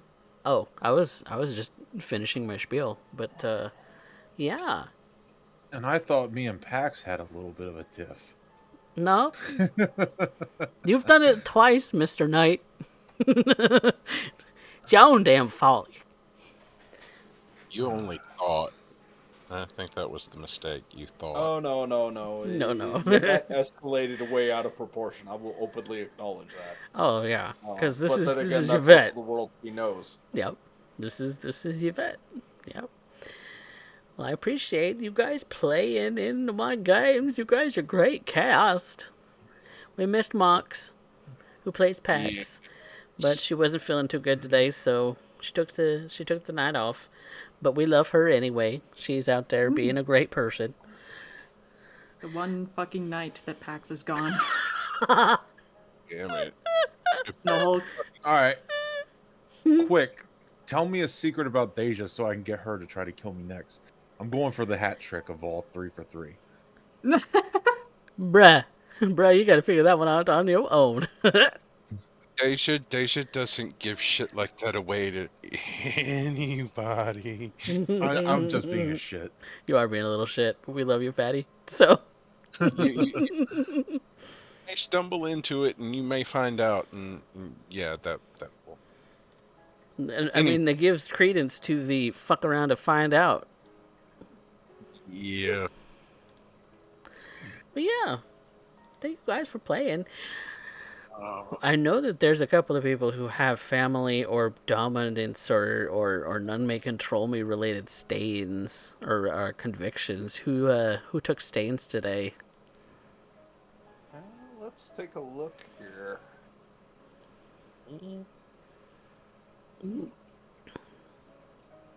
Because I didn't really look at everybody's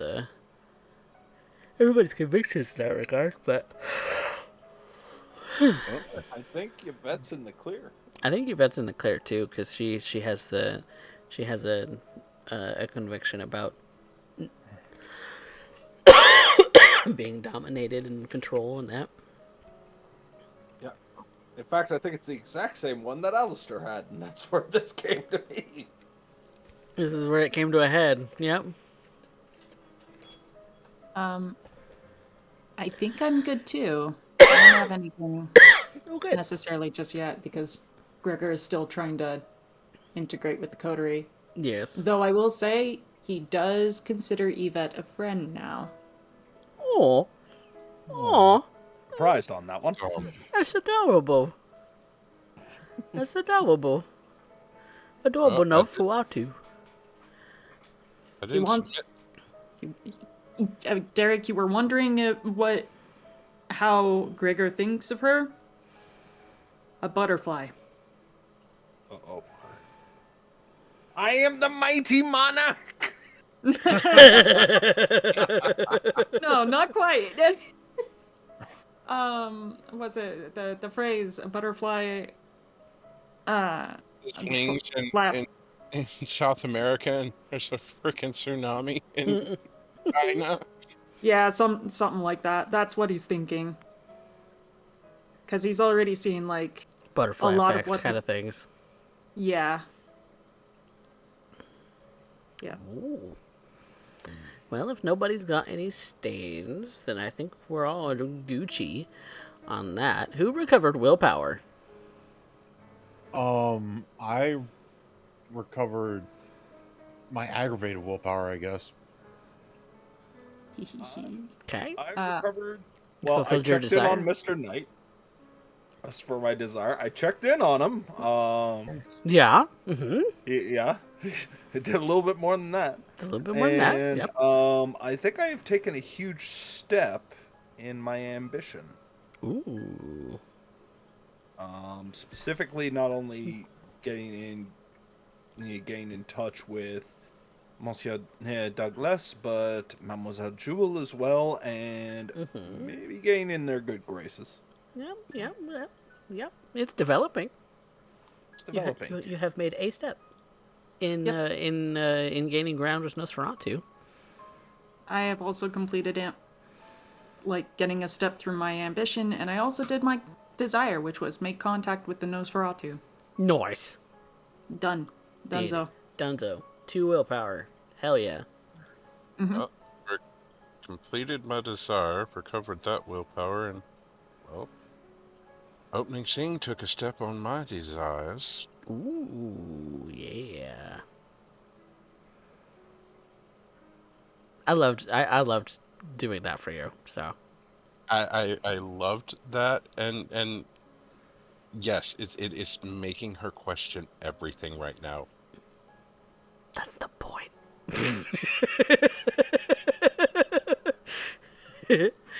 That's what I do. Oh yeah. Okay. Well, then we can move on to some experience for my lovely players. So everybody who came in today gets one. Yeah. Whoa. One for each of y'all. The audience favorite poll is still going, so don't forget to punch in your favorite guys for who you liked out there in the audience land. And so there's that.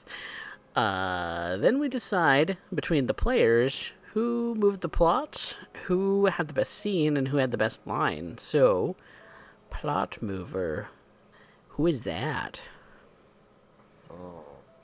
Oh, that's got to be that's got to end up going to the fat guy himself. Inadvertently, like usual. That's not like usual. That's usually Yvette or Pax's piece. No, I mean that's the only way I actually Inadvertently. yeah, inadvertently is when I win it. You know, opening my mouth saying shit that I didn't know was a secret. Buh. It's not like that's a theme with me or something. But you know, it's kind of your MO. What you know, it's kind of your MO when it comes to you kind of open mouth, insert foot. You know, Diggy love diggy it. hole. Diggy diggy hole. Yeah. Just Everybody, feel like everybody, it's okay. We adore you for it because that's what Spectre does too. Let's be real. it's also what Let's lethality be does. what lethality does too. There's always one in the coterie. There's There's always always one. at least We one. we gotta have at least one. It's not balanced if it doesn't. It's great. You're doing great. Marvelous job. 10 out of 10. Would have back again. But yeah. Okay. Well, that's 10 out of 10 would deep throat a Glock again. damn. Hot. Yikes. Only after the trigger was pulled. Yikes. In game. I'm sorry, In I'm game. morbid humored. Okay, leave it alone. In game. I want to make the fucked up joke, but I don't know if it's Twitch friendly, so I'm not. We'll going save it for after then. Yeah, I'm definitely saving it for after. Well, that's Derek voting for fat guy. I can support that. Yeah. Okay. Yeah. Okay. Yep. All right. You're outnumbered. You win it. Plot mover. Okay. I'm plot mover. Whatever you say. Doesn't matter. You got it. Best scene. I will take the points whenever I can. Best scene. Tough one for me tonight. I'm gonna give it to Yvette because I like the scene between her and Alistair. I like the scene with her and Gregor alone. And yeah, I like how Derek played Yvette today. There was a good combination of cold, hard fortitude of the Ventru, and then the flip soft side of the and coin. polite. Yeah. Yeah, the flip side and sweet and kind part. So The one I would give is to Deja. That opening scene was holy shit. Yeah, I'm going to agree. Like, I'll admit, me and Yvette, that was very impactful and very dynamic and dominated a lot of it, but it wasn't as poignant, I don't think. Because at the end, it was just a dick measuring contest, and how cruel of a handicap does Alistair have to get into a fight with a woman? No, Wow. Please, just because hers are on her chest. No, well, her dick measuring contest, she bought hers, so it doesn't count. So. Hey, Lamau. But no, if I was to give that scene, like, much fun as it is, it didn't have. It was more of a plot development for Alistair and Yvette, because they honestly cannot see each other as basically broken mirrors of one another. Yeah. Like, that's the one thing they can't get in their own heads. Yeah. They're thick-headed. They are functionally acting the same. In fact, I think the anger they have towards each other is because of the fact that they are so goddamn similar. Yep, they share a conviction. Gregor, by the way, also gets the audience favorite vote for today.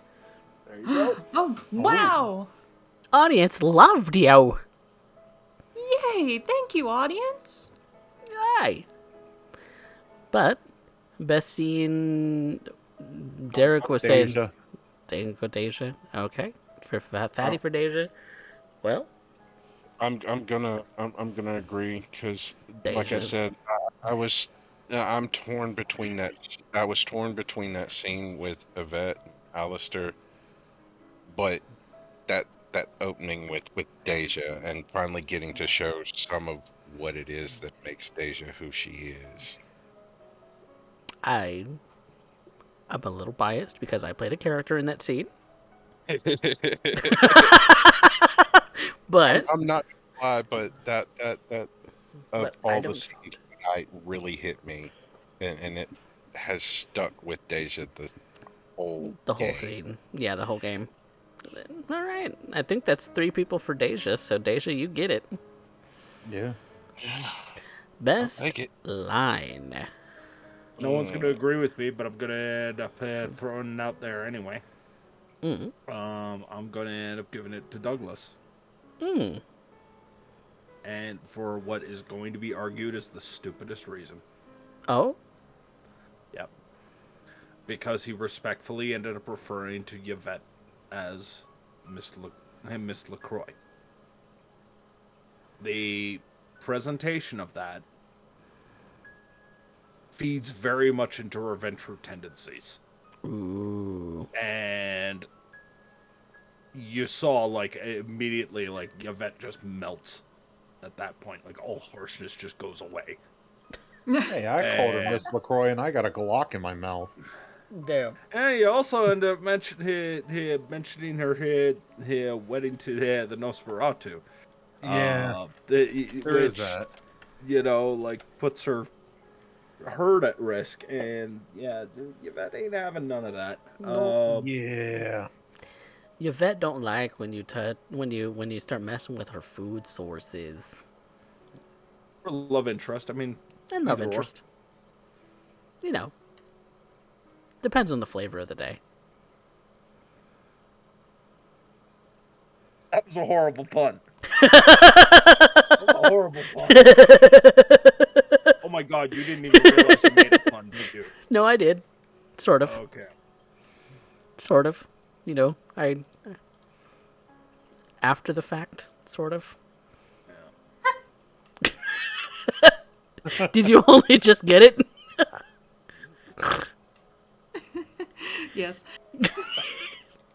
Yay! It's okay, Coffee. You never have to worry because I will always be the slowest person in the room. No, Hey, you know what? Spectre, Right, I'm right there with Spectre, you. the best part of that was I don't know if you remember this episode of The Simpsons, but when somebody says that Homer's slow, it goes into his inner monologue.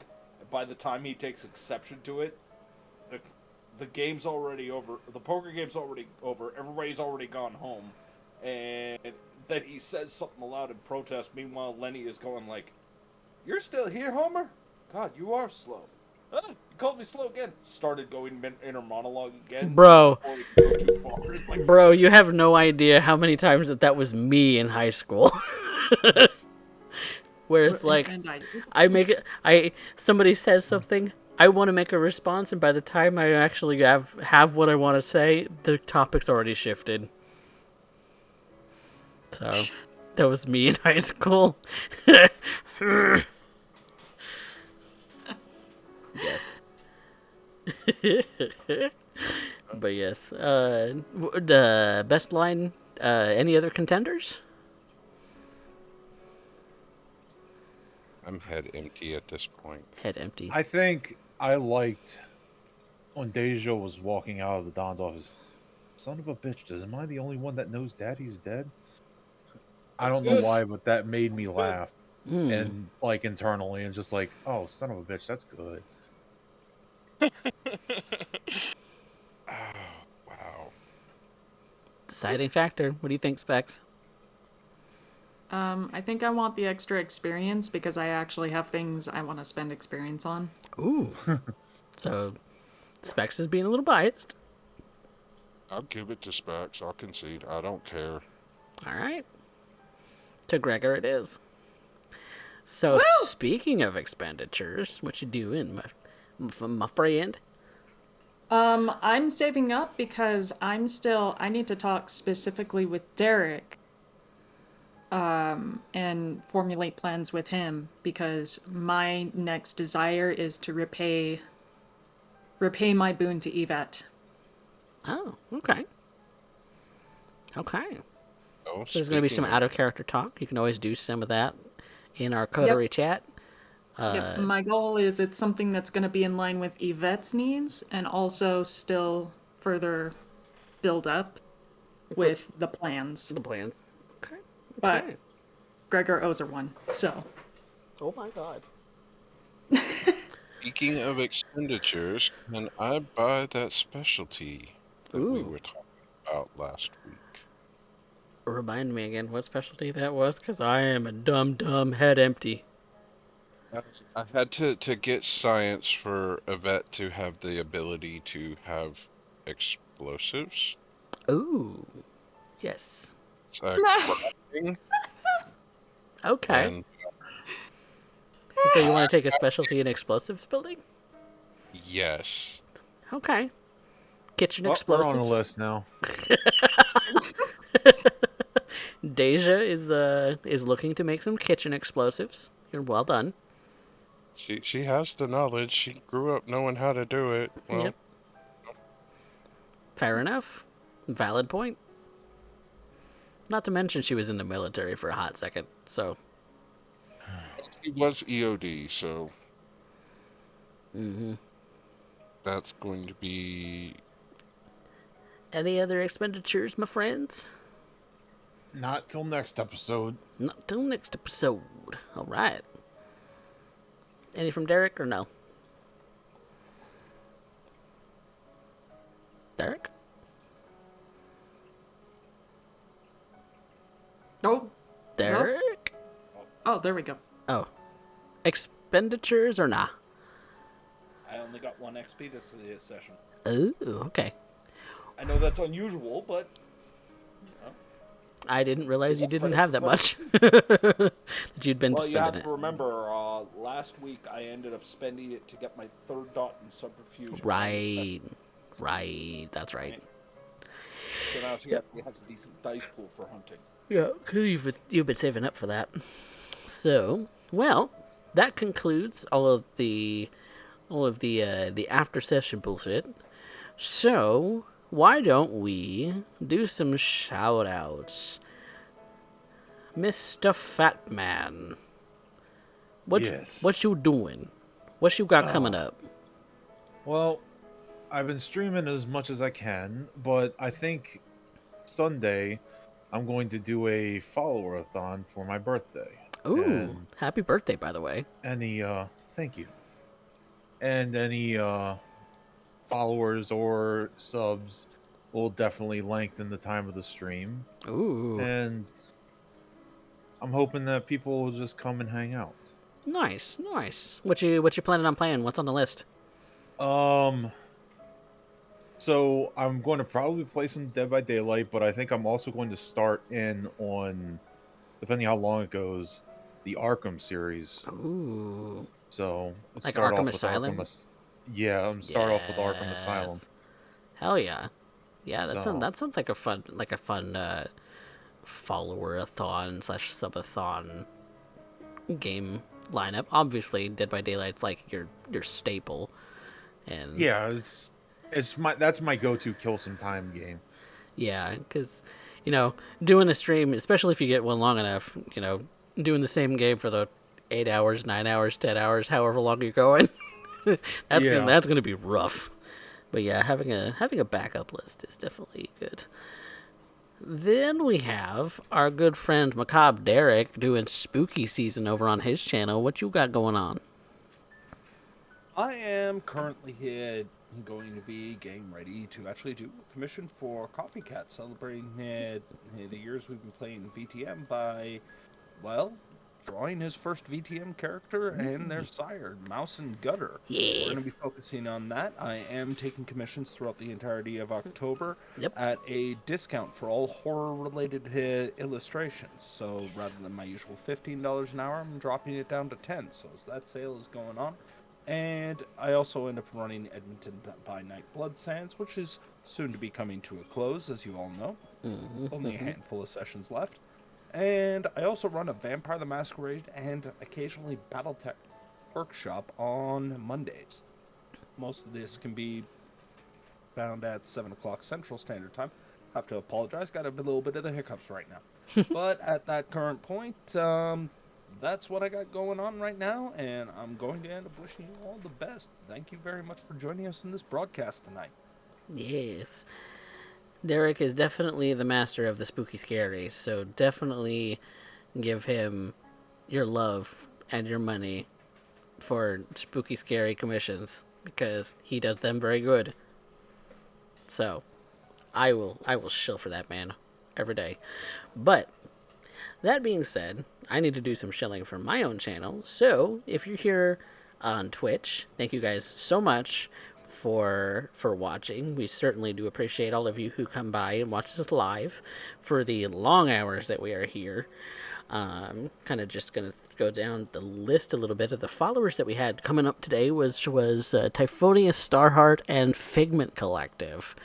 Thank you guys so much for following, and Snickerdoodle. You guys are great. Thank you guys so much for coming by and adding to our follower list. Thank you. Welcome to the Cat Cafe. If you're on YouTube, definitely give us a like and subscribe because we're very close to getting 100 subscribers, and once we do so, we get our vanity URL from YouTube. So do that. It'll help out the channel. And we're very close to 500 followers here on Twitch. So the closer we get to that goal, I will probably also do some kind of a-thon and do some kind of long form stream at some point, which I will probably need to take time off of work for because those things are grueling. But probably do that when we hit that 500 follower mark because we're at 420 right now. So definitely need to get that up there to get that a-thon sort of stream thing because I do want to do one. You guys just got to make it happen. So anyway, thank you all so much for watching, and we will be back tomorrow for some Rebirth D&D tale. And if you want more of the vampire assortment of the chronicles we do here on this channel, then come back next Wednesday for more Austin by Starlight. But until then, say goodnight, everybody. Good night. Good night. Ladies and ghouls, good evening.